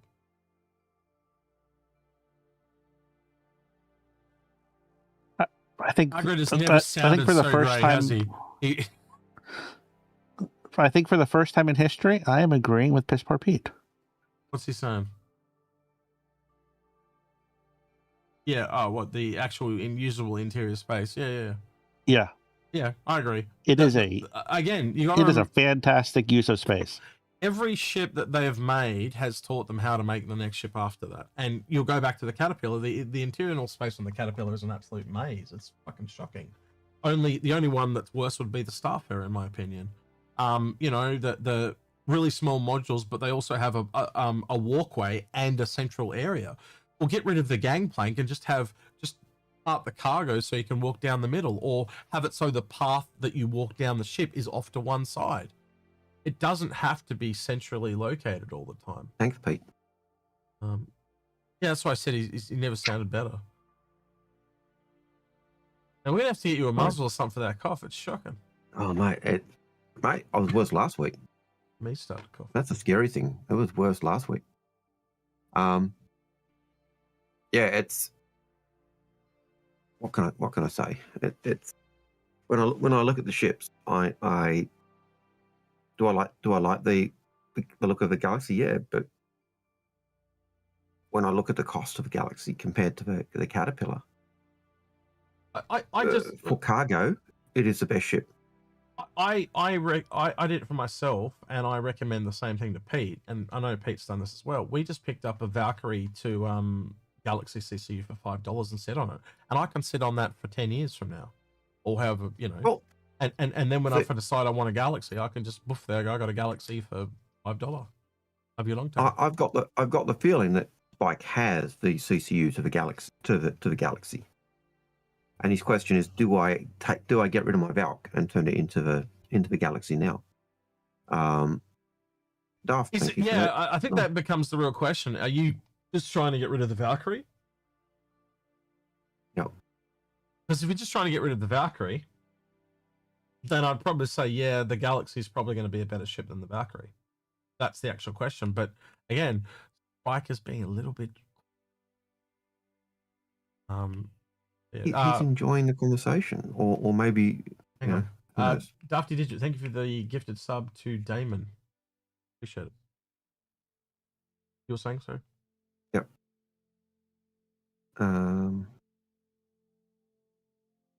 Yep. Sorry, I was reading Damon's response, which but I was seeing as Daft Digit because of it. No.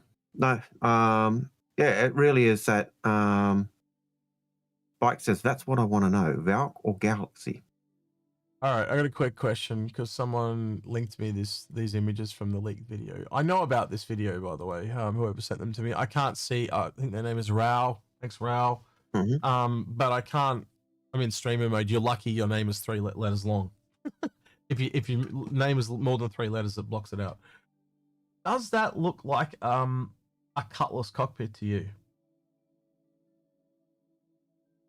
And it kind of does. Yeah, I would have. My initial thought would have been it looked like a Buccaneer cockpit, but then back in the day, I thought Buccaneer cockpits looked very Drake, and the only ship we had back then from Drake was the Cutlass. So, yeah, so a Mustang, Hornet, Cutlass. If that's what this is, then that makes it the lead contender for me. We also know the back part is blocked off, which will also put it into the fighter domain. And if the ship is kind of like in the middle somewhere, this would be the light fighter type of thing. Basher. It goes along the lines of a name that is a makeshift weapon, a basher, a shiv. So they all speak to that. Yeah, look, again, I think this is the highest contender, right? No. Just trying to work out what the ships were that were put together. Because again, if you can figure out what the ships are that are put together, it tells you what the purpose. It was going to tell me if it was this, but I wasn't sure if this had a. This is what literally what I was thinking of in my head, but I didn't have a copy of the image on hand. Yep. But Buccaneers, was the second Drake ship we had. Well, no, third Drake ship we had. Caterpillar didn't count because it wasn't a fighter. Then you got the Cutlass. Crafting, get the fuck out of here. He said, need a snub from this manufacturer. We don't need more $55 We don't need more bloody snubs. We need a starting ship before we need a bloody snub. Get the fuck out. We don't need a fucking snub. Bloody manufacturer. That means we need a mothership from them. Oh, fuck that. What are they going to fly, a barrel? What are they going to do? Get a barrel and put an engine on it and then just cut a hole in the top and you wear your spacesuit? Like, that's what they make. It's the boarding pods that they used in And I call it, what do they call it? The garbage or the garbo? I was thinking the expanse boarding pods, the container ships with the engines. It's just the wheelie bin. They get the wheelie bin and they just sit in it and attach an engine to it. That's it. That's the entire snub. And there's no guns. They just have their rifle and they shoot from the bin with their rifle. And it's not even bulletproof, so it's plastic. So as soon as you shoot it, they're dead.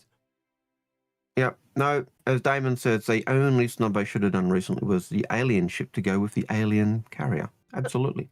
Do you guys in the up over have, Lemming, do you have, like, when you take your garbage and trash out, do you have, like, a wheelie bin? How do you guys do it?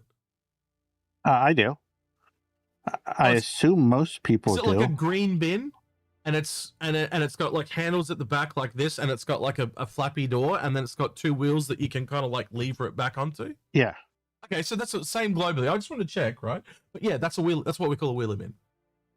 I just want to. Is that what you guys call it? What do you call it? I just call it a trash can. Well, we don't call it trash because we're not American. We just call it wheelie bin. Mate, you got to use the right words when you're down here, mate. Like garbage. Or rubbish? No, it's garbo. It's garbo, mate. Garbo, mate. Garbo, mate. The garbos are coming. Garbo's coming to get the garbage. Garbos are coming. Got to put the wheelies out. Yeah, got to put the wheelies out. Is it the yellow, the red, or the green today? Oh, I don't know which one. Well, you'd be like me, and we just got to skip because we got sick of doing that shit. Well, what does each one mean? Each one mean? Well, same thing. It's trash. Oh, they're all rubbish. Oh, the yellow. In Sydney, yellow is recyclable. Yeah. Yellow is recyclable. Red is household waste, and green is So red's normal, yellow's recycling, and green is like grass clippings and shit like that. Yeah, that's the same Australia wide. Yeah. And God help you if you accidentally put the wrong stuff in. Well, back in the 90s, we used to have recycle. Oh, yeah, they go off their tits when you put the wrong shit in. Oh, they go. But I got sick of it, so we just got a skip and we just put everything in the skip. It's done. It actually works out cheaper. So we don't have to recycle shit. We just put all in one thing. All done. That's one way you can get around it. And it works out because they charge you for each of those bins, you realize.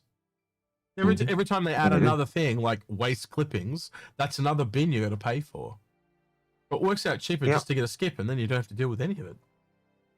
But I'm in a commercial zone, so I can probably we'll bring out a new bin. We'll charge you for it. I can get away for it. I can get away with it because I'm in a commercial zone, so you might not be able to do that. But no, we're not in a commercial zone, so we can't get a big skip. So, unfortunately. Anyway, all right. Next question. Oh well, that's life. Wakefield, thank you for those gifts to Father and Son Gaming, Commander Deltrix, Oh Smelted, Static Mass, Elephant 2. I just checked. I had three or four people message me those images of that Mustang. All linked me the video. Yep. Yeah. Oh, Wakefield. So if you're one of those 5 lucky people, I already done that. Give a thanks. I've already did it. Father and Son, Commander Dreadox. Oh, smell it. Yep, just did it. Oh, you did it? Okay, sorry. Half asleep. Yep. Sorry. My bad. That's okay. Next question then. Next question. We'll move on from Spike. There you go. Spike, you chewed up 20 minutes at least of I'll show. And this goes back to the question we had earlier. Why don't we do a Fix My Fleet? A 5-minute Fix My Fleet. This is why. Now you know why. This is why. It's not just yes, no, and it is. We usually have a person in voice, so we're actually doing that. And Spike says, "I own a Galaxy now." Well, there you go. There you go. Enjoy. So the dislike of Drake, Alien, and other stuff drove you into the arms of. No, I think it was us. I think we drove him to drink. Right. Yeah. Next question is. He did that to shut us up. Sand Trucks, who says, "Question: What are we waiting for?" I have no clue. Lung. Squadron 42. Oh yeah, Squadron 42. Algared and X, would you guys be interested in doing a full proper review of Squadron 42 once the game comes out? As long time VOD enjoyer, I'd love to hear both of your opinions. Yeah, of course we're going to do a review. Absolutely. Like during the week, I was talking with Execute, and he was surprised to find out that the thing I'm actually looking forward to is not Star Citizen, but Squadron. That's what I signed up for. I signed up for Squadron. I didn't sign up for Star Citizen. Star Citizen for me is realizes all the ships he brought he can't use in. Yep. No, I know that. Because the things I bought, I was buying to support the development of Squadron. Lay off the Evercrack. The PU uniform, the PU universe was just an added bonus of Squadron. For me, that was the thing. It was the thing I was looking forward to. Yeah. Chris Kumasan says sometimes it feels like the left. Are you deleting and ticking things while I'm trying to read? Are you deleting and ticking shit while I'm trying to read? No, I can't. You want to get slapped, sir? I will get on a plane right now and come and slap you silly when I'm trying to read. It's like, wait, and he did it again. Stop ticking shit. I'm not clicking skip. I'm just putting thumbs so we can answer the question. Do it after. Right. Hey, feels Malemba, like the left hand doesn't know what the right hand is doing at CIG. Absolutely agree with that statement. Like, what do you think, Algared? That sometimes... sometimes it does feel like that, indeed. Malemba, thank you to basic membership on YouTube, by the way. Appreciate it. It does often feel like that. But that's, I think, part of the problem is we're looking in. We've got this little porthole and we're looking in, and five blind men feeling an elephant. One's touching the trunk, one's touching the tail, one's touching the tusk, one's touching the foot. I would say the way they describe it is totally different. In any workplace, there's politics and shit that goes wrong and stuff, and think about every person you get somebody that acts appropriate, someone that acts inappropriate. Like, think of all the things that make up your daily life, and now I'm trying to put that into CIG. I'm sure they've got all those problems to deal with. And you've got 1,000 people at CIG. Yeah. that's you think of the possible interactions and groups, and it's a myriad. It's a minefield. Well, look at the And interactions between me and you and yelling at you for ticking boxes. Can you imagine what happens there when they tick boxes and someone's trying to read? Yeah. The cheek of them. Yeah, and well, for us, it's just kind of it's not a major thing. For someone else, it would be them's fighting words. So yeah, it does feel like that sometimes. I think sometimes it as they're trying to develop a game, they forget certain things, and I think in the long run that makes it harder for them. And it's hard because you've got multiple people designing a game, but it's also trying to bring to life, I think, Chris's dream of the next generation of Wing Commander. I don't know, hype train thing on Twitch again, whatever that is. I'm just reading what Blamsmith is there. He says he took a live show for Elliot and Thurston to talk. That's really strange to me because I sat at a table with them at one of the bar citizens. And he didn't. And I talked to both of them. So I find it really hard to think that they haven't talked to each other, but yeah. Yeah. Maybe they haven't talked work with each other. Yeah. Right, next question is from Lung Lung, who says, if you had to choose between the Orion and the Arastra, what would it be and why? We had to choose between the Oh God, that's a silly question for Execute. It's so simple, my answer. One's bigger, earn down. And it's only a $75 difference. Yep.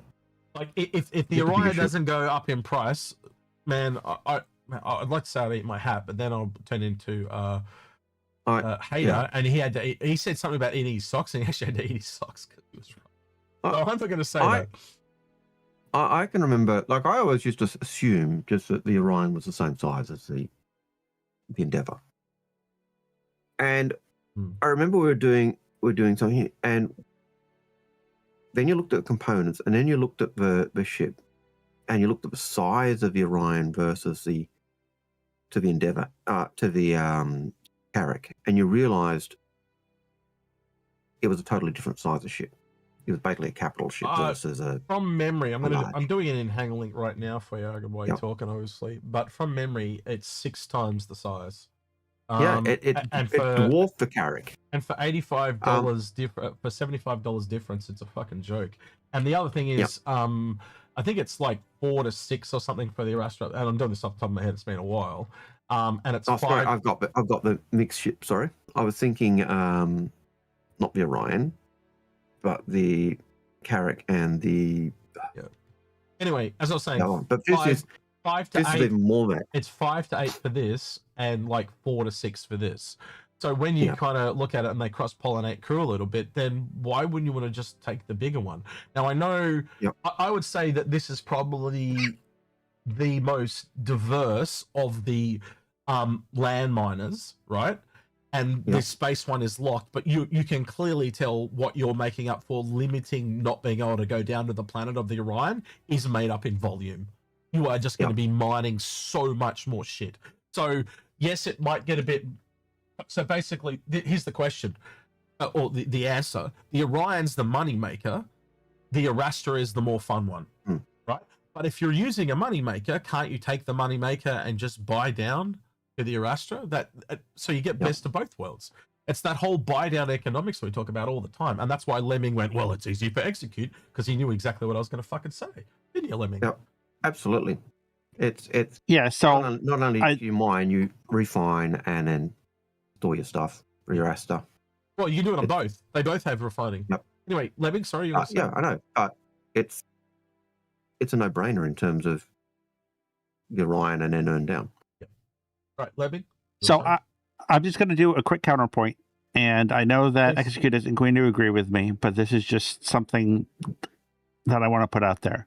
If you have no interest in the scale of mining that the Orion is going to have to do in order to make profit, I can see an argument for the Arastra. I can always see an argument for a ship. Oh. But my argument, though, is when there's only $75 difference, why wouldn't you buy the more expensive one? And how quickly, be realistic, right? Go in game and have a look at some of the prices between a capital and a large ship. How quickly do you think you can take said capital and use it to earn the one underneath? And then take I would the say large it would be, and the capital. Yeah, and go the other way. It's astronomically different. So I don't think you would have to take very long to do that. And then can't you take the same crew that's on the top one, and then so if you've got 6 people, you can kind of struggle a little bit because you're 2 crews short on the Orion. But can't you take them and then very quickly also have an Arastra? And that's the whole. It's not the what ship is better. What is the best in the long term is the question, right? So people get caught up in what is the best ship for me, but when you can't nail that down, right, because you don't know all the gameplay, well, the obvious one is we'll just take the biggest one, especially if it's only $75 more. You get both, almost the same price, or very little work more. That's what we came to. God, how long ago did we come to that conclusion, Algared? It was just like it just made so much more sense rather than sit here trying to work it out when they're so close in money. Just why not both? You know, the whole Taco thing. Yep. Anyway, but yeah, like I can remember one of the times when before the Arastra came out, it was the MISC miner, the prospector. Yep. Oh, that and image. Comparing the prospector to the Orion. Yeah. I've got that here somewhere. Hang on, let me find it. That is a very old image though now, Algared. Like that's the old Orion, by the way, not the new one. And the new one's twice the size. A new one's bigger. And it was like the old Orion to the prospector was like the Orion was like one of the boxes. Sorry, the prospector was one of the boxes. Yeah. Open with, I've got it here. Hang on. And yet when you looked at the cost, there you go. It was like the Orion was six times the cost of or 5 times the cost of a prospector. Yeah. But the cargo capacity, it would take like 16 or 17. Well, it's like you said yourself, the Vulture is technically like a medium salvager now. So you've kind of got the Vulture versus the Reclaimer, and it takes 16 loads of the Vulture to get to equal the Reclaimer. Yeah, but it's only 4 people more. So you're already seeing how more people can go further. So they're all, as long as they work together, they're all earning more. And it's been the same in every game we've ever seen in existence. Yeah, and that's the key thing. Like you just look at the scale and you go, okay, well I can do more with the bigger ship. Yeah, I might struggle, you know. Sure, I take my Reclaimer out solo. I do salvage in my solo, you know, my Reclaimer. I take my Starfarer out. And do refuel missions because it's quicker and easier to use the Starfarer than it is to use a small ship. And I can earn more money with a Starfarer than I can with a small ship because I can do things a lot quicker.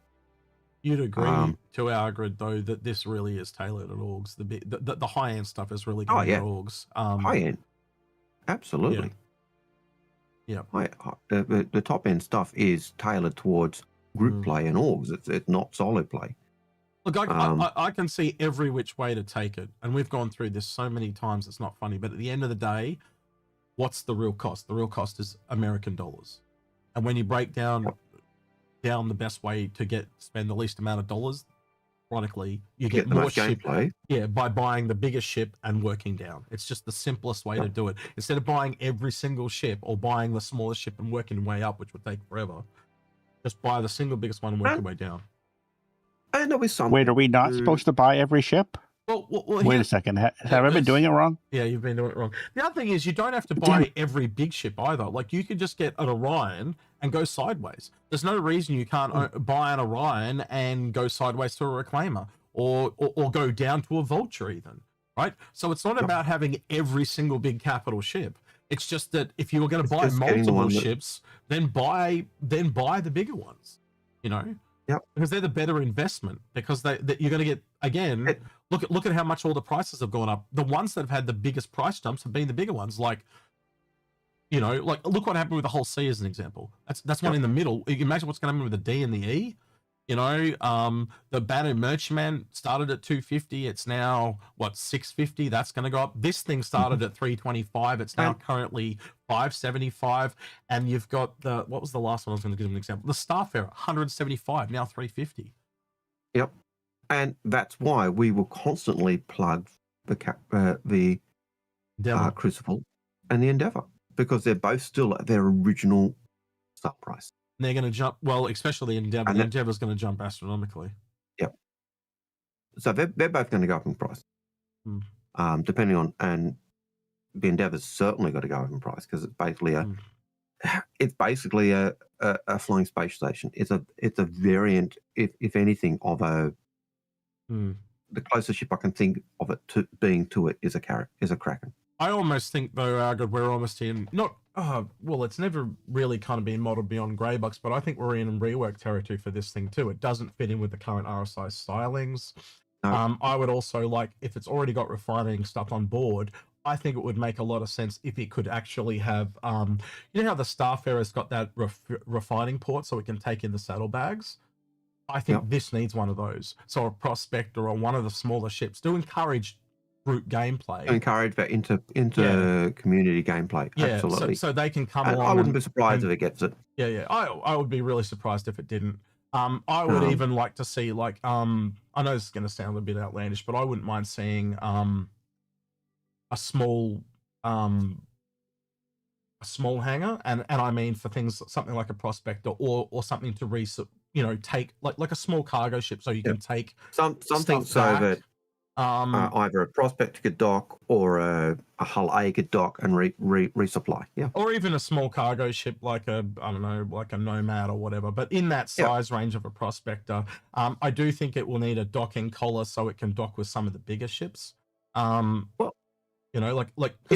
talked about, remember back in the day, we talked about like having a Banner Merchantman and they meet up and you transfer all the cargo. Well, if you've got to transfer the cargo and there's no docking port, that is going to be a nightmare. It is. You imagine trying to unload these cargo pods. You're going to be like track beaming them onto the elevator of the Banner Merchantman. Like it'll be a pain in the butt. And when you consider that this ship cannot land, it's locked in space. You're going to need those things that enable it to restock, resupply, and all the rest of it.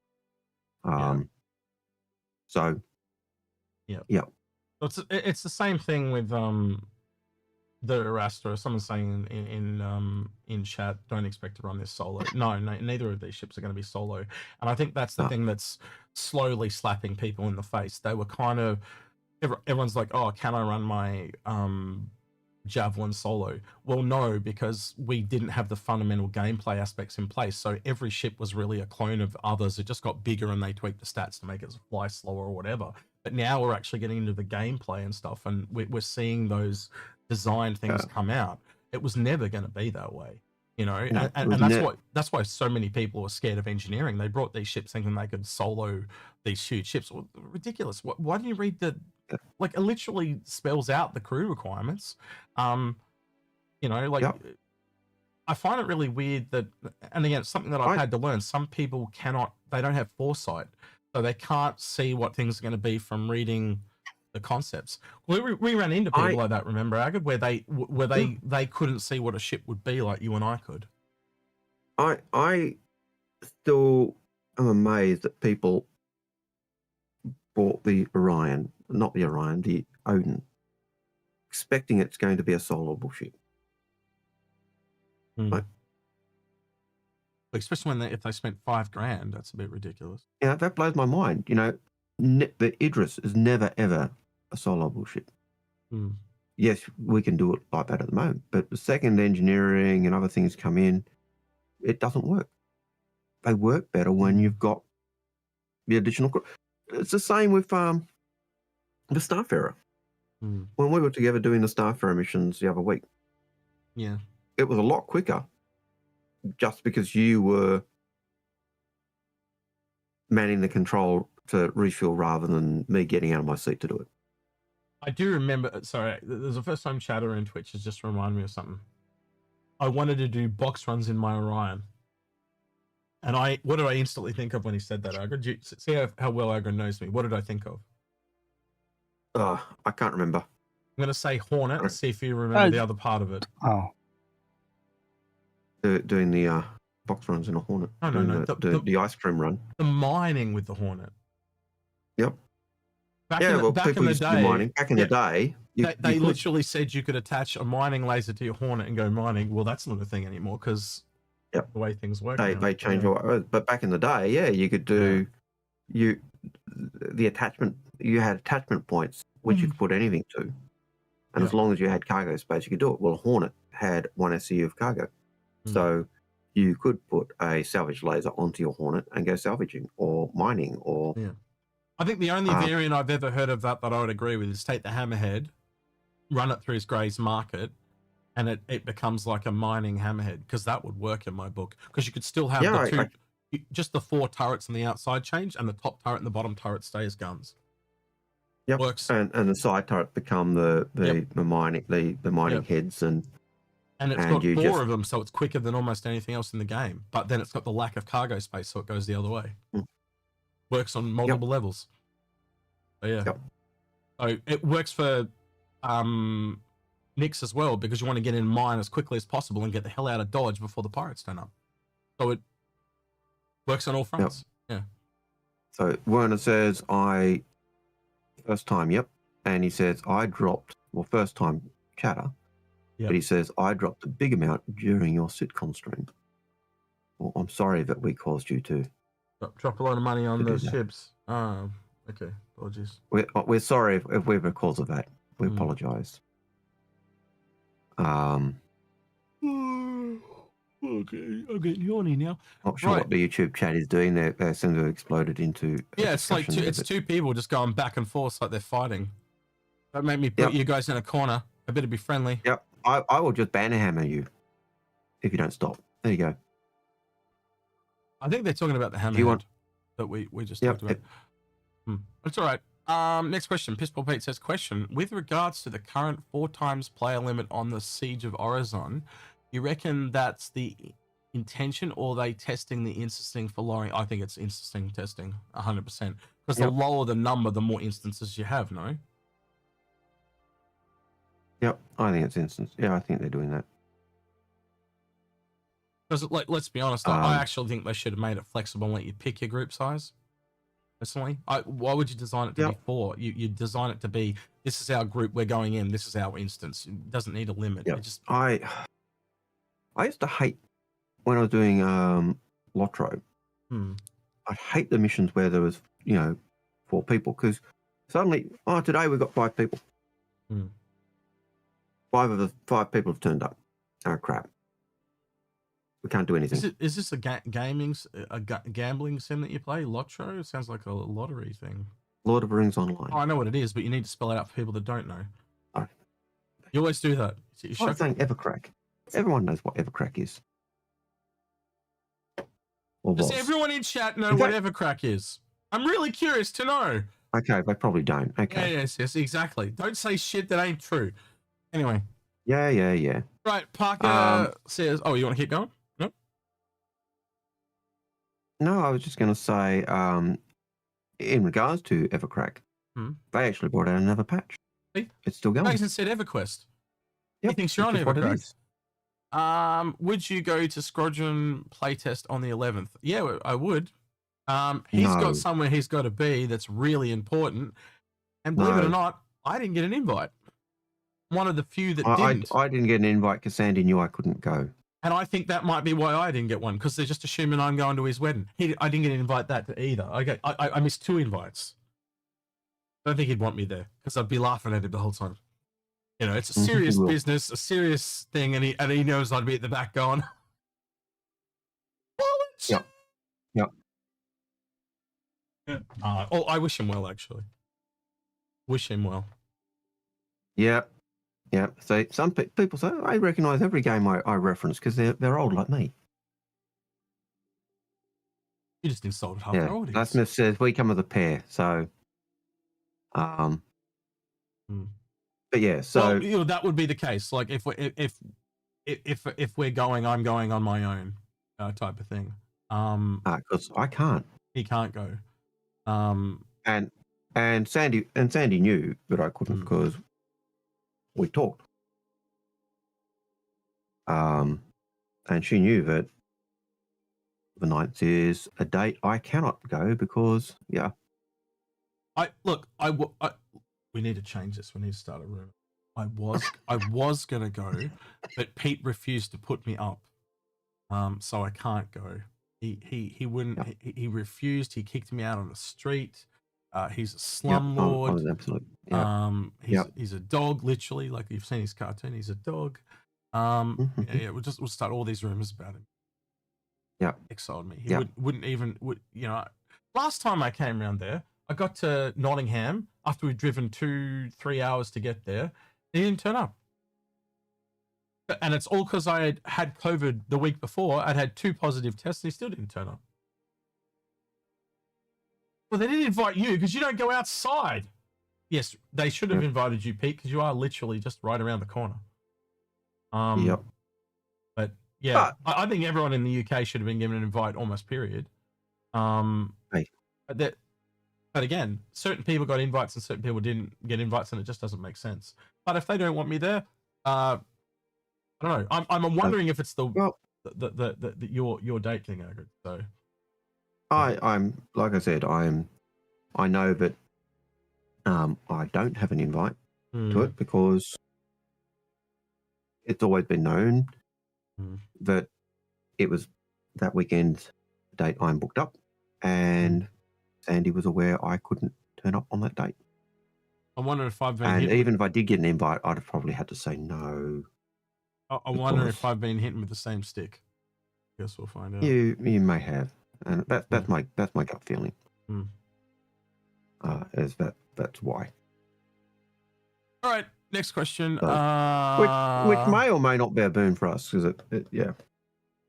Well, the event definitely, if everyone is going there, we can stay home and make videos and talk about if the game comes out, we can be playing the game where they're on an aeroplane. But again, if they're playing it first, you'd be assuming they're playing it the day before anyone else can. Yep. So, yeah, we'll see what happens. We'll see what happens. Parker. Nope. It's Echo Soon who says, I feel like everyone keeps saying ship refining is coming this year, but CIG has said nothing about a recently in the monthly reports. Where do you think ship refining might realistically come? Well, it needs to come because you need, essentially you take materials out of the game. And at the moment, a lot of those materials, you need to be able to convert them properly, so to use them properly for crafting. At the moment, you use pure iron and stuff like that. It really needs to be a part of the gameplay, because otherwise they're going to have to be redoing the work they do all the way along as they make the crafting system.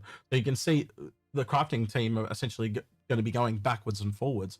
They need to get that lined up to make it easier. Think about all the crafting things you've got to make. You need that foundation in place, and the way to get the foundation in place is do refining, because then they don't have to come back and do it a second time. Otherwise, you're making them constantly do stuff. It's a bit. Look, it's a bit like is it Seabiscuit was talking about doing the packs? Is it Seabiscuit? Sea Daddy. Sea Daddy. And having to do them all by hand. You're out there, Sea Daddy. I heard about you. This week. I feel for you, bud. No. He don't work at CIG anymore. Okay. He gone. So I feel for him. Yeah. But those doing those packs by hand was a hard task. So.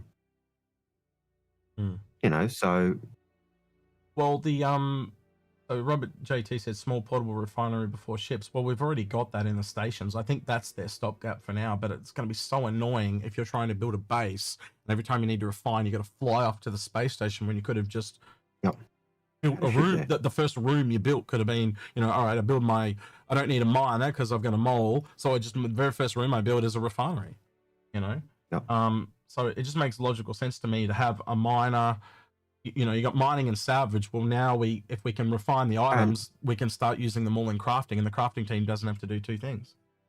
And if I've got a refinery, then I don't have to get flying to the station to take my RMC to the station either. Same with my rocks and stuff. So you got the Galaxy coming as well, which has a refining module. So obviously, if the Galaxy comes out and refining is not ready, that module ain't being sold, or releasing. Or ain't been released. And they've worked on a lot of the missed ships this year as well, so it's natural to think that they could have slipped the Expanse in there as well. I do think it does put it towards the end of the year, though. We do, let's be honest, the back end's the part that's loaded. And if you look at what we're getting this year, we're not getting a lot, right? Because they're obviously working on Squadron. So, you know, we had all this gameplay promised. I think what we're probably going to get is refining, and that's probably it. I think it's going to be. I'm just going to say it outright. I think this year's going to be a real nothing year, like some of the years we've had before, because it is just a Squadron year. And if Squadron is coming out this year, it's the main thing. That's the big ticket item. Yep. No, I agree. I think that's Squadron being a big ticket item means that everything else takes second place. And I know there's lots of people who groan and moan because they want the PU to be the main focus. But you'll remember back in the day, it was never the main focus. It was Squadron was the main focus, and the PU became that thing. I'm sorry, Wakefield, that you played for the PU, not Squadron. But welcome to the club. In the day that it was reversed, and it's always been kind of focused that. The only reason Squadron disappeared off the store was because Sandy didn't like the idea of selling something that you didn't get. So, well, that's one of the main reasons anyway. Right. Next question is from Wakefield, funnily enough. With the 600i broken, unable to enter the back of the ship from either floor, do you think they will patch it or speed up the rework? They've deleted it. They've just said this ship is garbage and it's out with the bathwater. Hey. That's why I said it, because I knew they'll fix it. They'll always fix something. It'll be a fixed off ship. It'll be a ship they fix. No, that won't speed up the rework. Not at all. It's more gameplay features and shit like that determine what ships are coming. Yep. So does everybody have their tinfoil hats? Algared clearly doesn't, but yeah, go ahead. No. I've got a chrome dome. So ships break when they start looking at them. So I think that the 600i got looked at in the last patch. You have that power too? I go outside and look at people's cars and they just stop working. Yeah. Just look at them and they... Anyway. What's that thing in physics? It has to be observed to have a different state. What is it? String theory. It's string theory. That's what I thought of when you said that. Yeah, it's string theory. Anyway. Schrodinger's cat. Yeah. No, not Schrodinger's cat. String theory. Completely different. Yeah, but Schrodinger's cat. You can't observe. It's not dead or alive. You're talking about the other way. But there are these God, what are they called? I can't remember what they're called now. But if you observe them, they act differently to when you don't observe them. Mm-hmm. So it's like it's almost like they're alive and they know that we're watching them. It's really weird. Anyway. Right. Herolix. 782. Do you think we'll ever see a food industry ship, not cargo, but a restaurant type ship? Yes, we've already got one. It's the 890 Jump. The Privateer and the Banner Mansion are shop ships. You can just put a restaurant in as a shop. And the Banner Merchantman actually has a restaurant in it. It just doesn't have the stuff to support the restaurant yet. Just as a talking. It doesn't have the crafting for it. Just as a talking point, Algared, if they ever went back and reworked the 890 Jump, you'd almost assume that would become a shop module, almost. Oh, yeah. That area. The restaurant is almost a shop. It's the kitchen. There's only a limited certain number of shops you can put into it, so to speak. Yeah. Yeah. But the restaurant, it's certainly there. It's got a full kitchen. It just doesn't have gameplay or the crafting to be able to make the items. And we know that's a thing because we like if you look at the Raelian and the Thule, that actually has a human fabricator in it now with the food and stuff. So they're there, they're coming. It's just, again, you need all the pieces. Yep.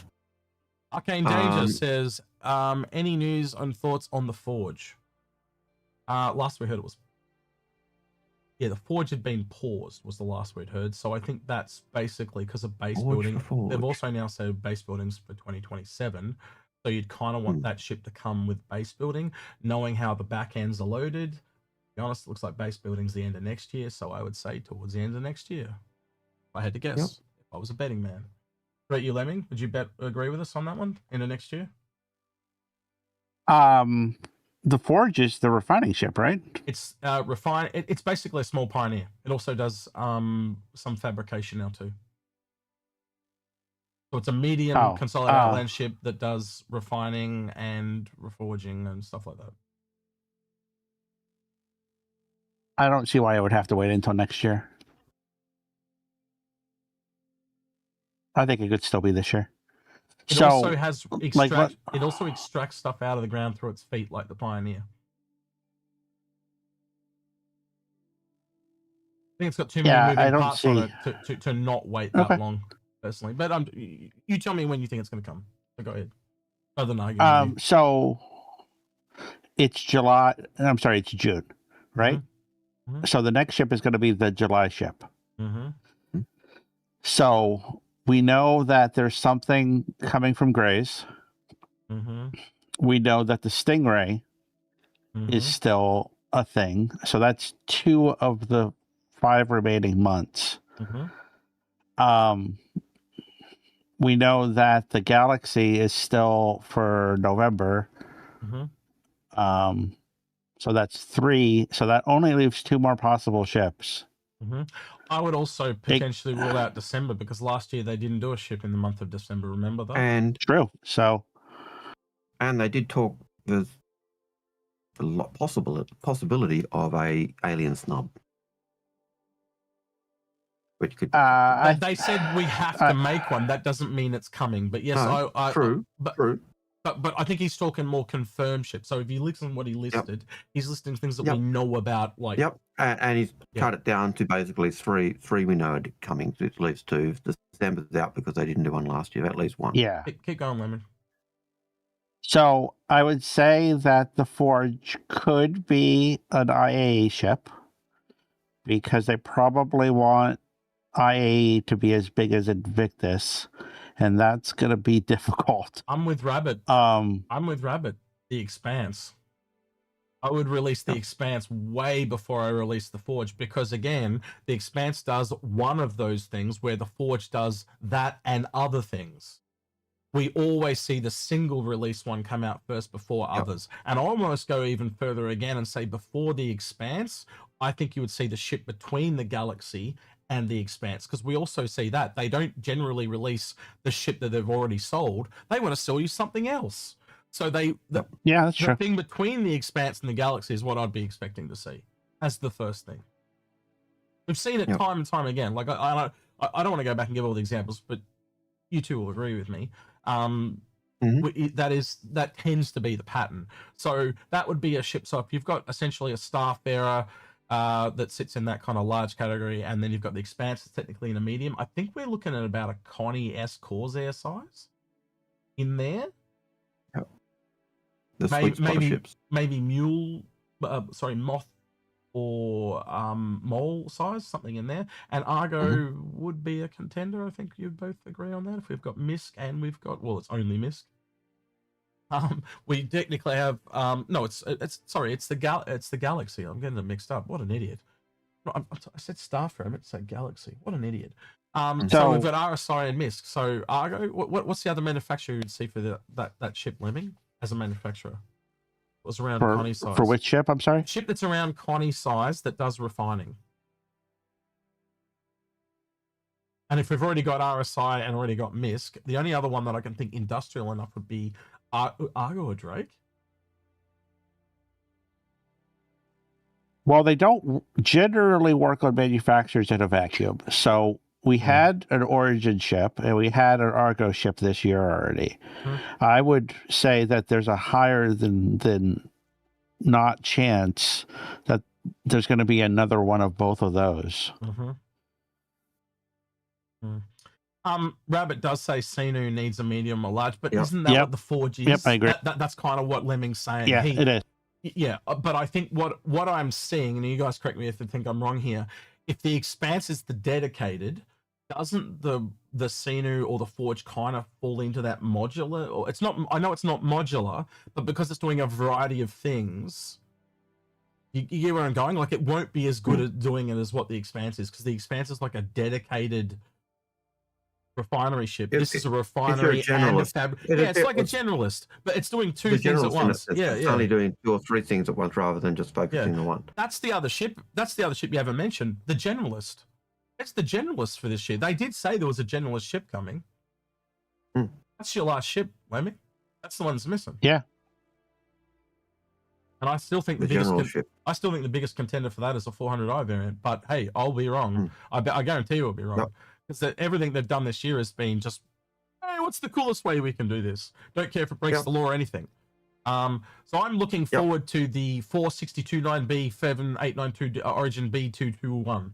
Yeah, I'm just making shit up. Oh my god, that would be amazing. That's what they did it with the M50. They should have get a different naming convention. Was it the Matey? They should have done a different naming convention. I'm just their own rules left, right, and center. I get sick of it.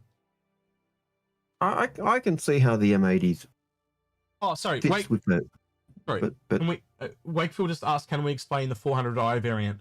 So I would love to. The generalist, right, is if you look at the Clipper, right, and then you look at what it does, like it's essentially a med bed and a fabricator. Well, we looked at Origin because, like, well, how do you make another generalist that does it a little differently? Well, Origin would need different materials when they do fabrication. The only ship that's kind of really up to snuff that is not a bit dilapidated from Origin is the 400i. Now, the 400i should have variants through modules and stuff like that because I stands for modularity, but again, they don't know their own law. And if you look at the 400i, there are 2 rooms that are these climate-controlled rooms. If you just simply swap those climate-controlled rooms to one being a bed and one being a fabricator, it still leaves the cargo bay to have cargo to fabricate things from and get medical supplies from. So, and it makes it go up to 3 people. They did say a bigger generalist. So what's bigger than 1 person? 3. So the 400i would work, but Lemming, I think you said you didn't agree. Or do I remember that incorrectly? No, I 1,000% agree that the 400 series needs to become a series, and that's what I thought the M80 was going to be. I thought the M80 was going to be a 425A. Yeah, okay. I could have seen it. Again, with I don't know, like 4 size 4 guns on it or something like that. Well, me and Algared have been joking because it's all F. It's got to be a 400F something. So it's 455F. 445 or 455F. So it's all F. Like we like that for some reason. So either 445 or 455. Which number would you go with? Lemming, 455 or 445? I mean, just so that people's OCD doesn't get triggered, 445. 445. Well, then it's kind of like 4455 anyway, or F. You know what I mean? 4455. As long as it's not the 467. Why would it be the 467? They always end in a 5. Oh, maybe this hasn't reached Australia yet. I hope it hasn't. 467. Oh, you mean 67? Is that what? Okay, yeah, Peace heard it. Right. Okay. Yeah, that's what he's doing. Sorry, it took me a while to. I was like 67. The only 67 thing I know is that, and I'm like, but that's not how shit. Nah, but not 467. That's kids today, man. Right now, Pete.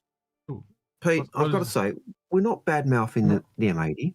It is a beautiful looking ship. Completely different. It is a beautiful looking ship.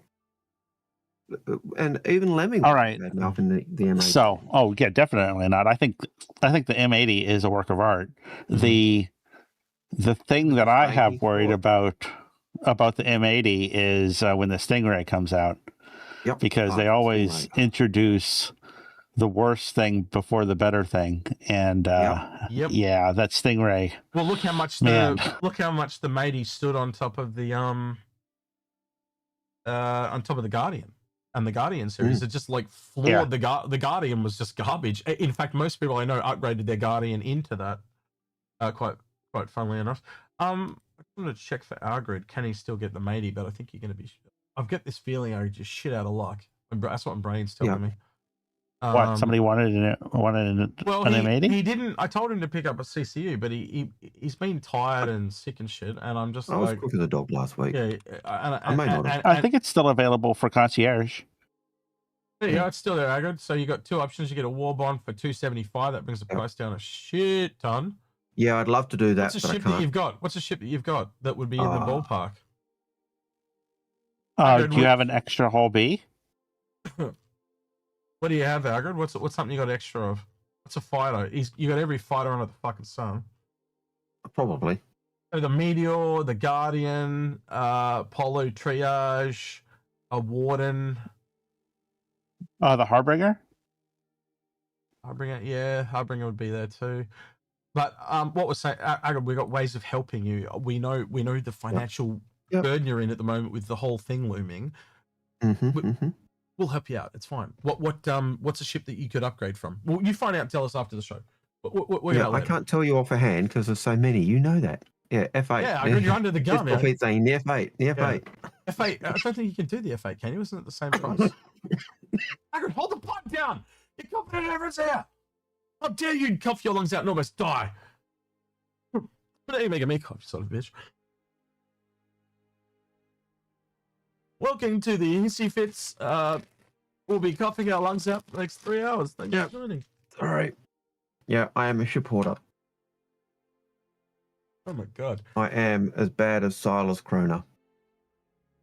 And one day I'll raid his hangar and steal his crab ship. Don't get the context of this question. Hook 2005. He says, "Will you be missing concept ships?" Will we be missing concept shells? Yes, because they give us stuff to talk about and dream and hope for. Oh, as in because they're going away. Oh, absolutely. We don't get to speculate anymore. Like we did that with the Odin and we took our time to do that because it was going to be the last one we were ever going to be able to do. So, there's a little bit of a, I wouldn't say a nail in the coffin, but it doesn't help what we do. I think the biggest thing that's hurt us though is the this year has been the no silhouette images. We had so much fun speculating on those, and you don't need concept ships to have the topics to discuss. You need to know where they're going to go, what options they're going to have, and the silhouettes did that. Hey, these are the ships that are going to come.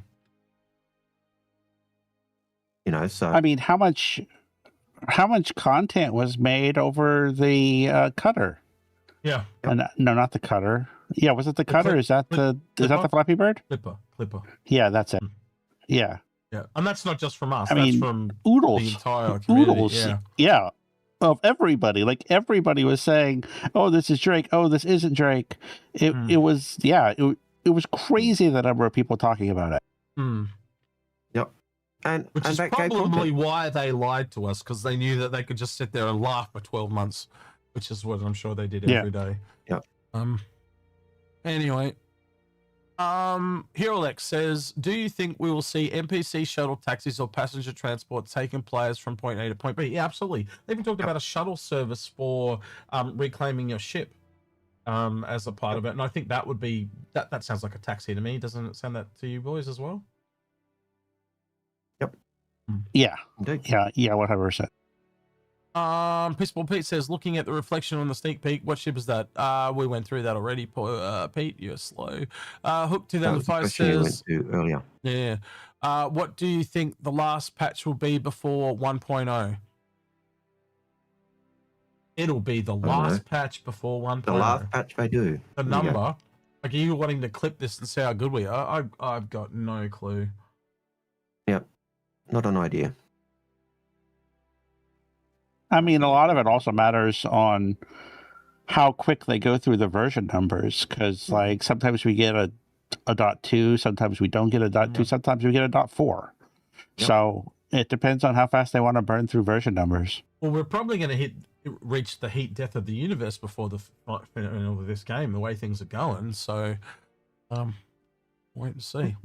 I don't think that's fair. I honestly think that this year has been a pretty great year. Just this patch right now is not the best. I just meant the project as a whole is taking a bit long. Anyway. Oh, okay.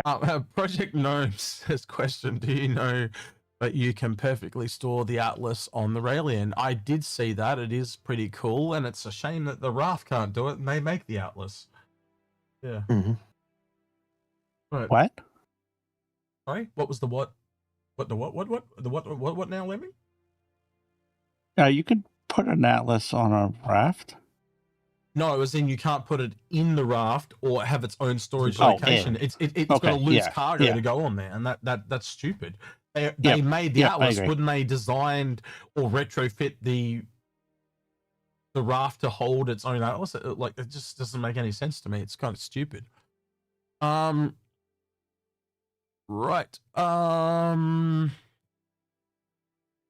We're going through all these Nightbot. We're almost out of questions, I think. Anaquin says, tempted to ask question about the Cutlass getting some love, but I doubt they'll touch the Cutty much after the Shiv's release. Basically, why I hate the Shiv. I think every ship is going to get a gold pass, and I think both of you boys would agree with me on that. Component problems. There's all these little things that all the ships need. And I think it's going to be an ongoing maintenance. It's just going to become cyclic. They're going to keep going round, and updating them. Yeah. There's some big things that some ships need. So, I look at it and say, this is an MMO.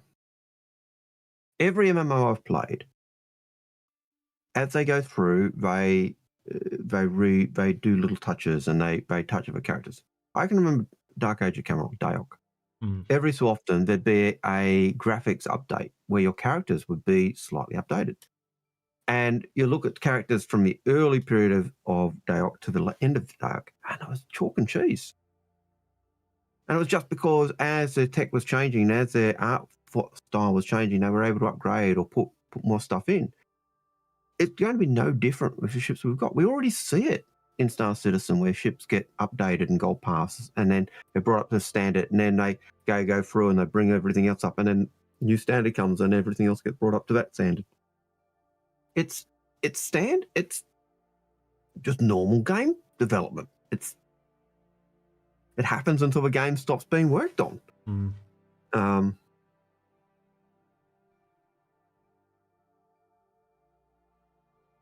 Not every it's only think a couple of the variants have the toilet. Not all variants have the toilet. Again, Cutlass is an older ship. Again, they may decide you are right and it needs a big, massive upgrade. They did that once already in the ship change. In fact, I would think if you take... You remember? Hang on. When it happened, would you now agree that that's essentially Mark II treatment?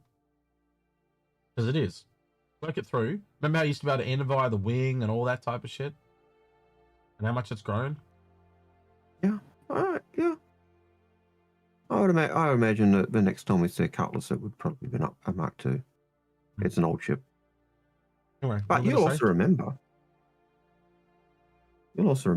back in the day, the Cutlass did have a toilet. The very, very early renditions had a toilet, and it was when Josh Coombs did the update. It disappeared. Because he made more room, gave more cargo, or did whatever. But yeah, back in the day, long time ago. That I can scarce remember. Before music died. That long ago. In the comments last week, what went off at me for eating. I thought I'd eat on stream this week. What for me for eating? I normally have lozenges, right? Yeah. But I don't chew them. I'm chewing it now, and I'm just going. Yep. Why did he go for me for eating? I don't ever eat on stream. What are you talking about? Anyway, I drink my tea though. But do you consider drinking eating, Algared? I don't. No, I'd see it as part of necessary thing we need to do when we're streaming because lubricate the voice and all that. Yeah. And we both got Indeed. coughs, you know. Come on, do you want us to really be coughing on the spot? That's why I take the lozenges. Yeah. you want me to die? Yeah. Yeah, exactly. All right, we're down to the last question here. Well, there's 2 questions from the same person. And then we are we're going to be done about 25 minutes early. Right, so Crucible or Endeavor from Farah Lithium. He says, yes, I have CCUs for both of them from a $90 hull B. I thought I would ask my question again to get Algared's option too, since I've been thinking about it for years now. I'd get both, but Algared, you're man. My view is get both. Yeah. Like they're totally different ships in what they're doing. One is repair. So repair, you know, so it's going to go to repair, refuel, that sign. It's the only repair ship that was ever built as being able to, you know, effectively do capital ships. One of the problems it had was in terms of its number of areas where you could access the ship, because you needed to be able to egress the ship so you could get to repair the things. That also means it's got lots of areas to enter the ship. The Scarab was a standalone ship that had its own battery source, so you could leave it by itself and it could do stuff. It's basically a carrier of some form because it could take at least one full Hornet. The Endeavour is the complete opposite. It's your medical or your science or your generalist ship. So I think that if I had to choose between one or the other, I'd go the Endeavour because the Endeavour gives me the greater versatility in options. If I'm after a specialist ship, then it probably is a Crucible. But I've got both. And I've got multiples of both. Gonna hate me after stream. I'm just gonna say, do you remember Primal the Awakening? Mm-hmm. There's something new. Mm-hmm. Yeah. Money. Every time I find something cool, I go, hey, look at this. He's like, can't play it at the moment. Right. Right. Last question is also from the same. I am definitely going to hate you. Parallel. He says, I could go get both to make the questions easy, but since I got a Polaris, my plan is for the Endeavour as a modular base ship since 2015 has brought doubt into my cult faith. Man, I'd get both. Excommunicado from the cult. You can't doubt the cult? How dare you? That's almost heresy. Lemming, can you please get the assassins? What? We need the assassins from the basement, please. We have a non-believer that needs to be excommunicadoed. I think all of them are sleeping now. I'll try to wake them up. We haven't had to use them in a long time, so yeah. No. We clearly need some. Yeah. We can't tell you who they are, but a lot of them are look a little bit like PS4 Pete. Let's just put it that way. Right? Pete's our UK one. I got to be honest, my plan for an Endeavour as a modular base has slipped. I don't think the Polaris will match the Endeavour in terms of what the Endeavour does. It will never match the Endeavour in terms of being a hospital ship. No ship will match the Endeavour in terms of being a hospital ship. They are very different gameplays. They really, really are. They are significant different gameplays. If you're after a base, I think the Endeavour's where it's at. If you're after a combat ship, the Endeavour's not where it's at. As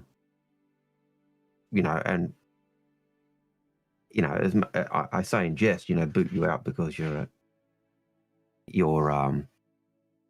speaking heresy. But if your gameplay for your base is combat, then maybe the Polaris is for you. But if you're after a ship that you can tailor to do long range research with your telescope, or provide org level medical service, the Polaris isn't going to do that. The Endeavour, the only ship so far I've heard from CIG that is going to be able to do what the Endeavour does in terms of medical gameplay is the Odin, because the Odin is said to have a hospital. That's it. So, look how much hey, bigger Grim. the Odin is. Wait, Grim's in chat, is he? Or in? Yeah, he just popped in. He says he's traveling today.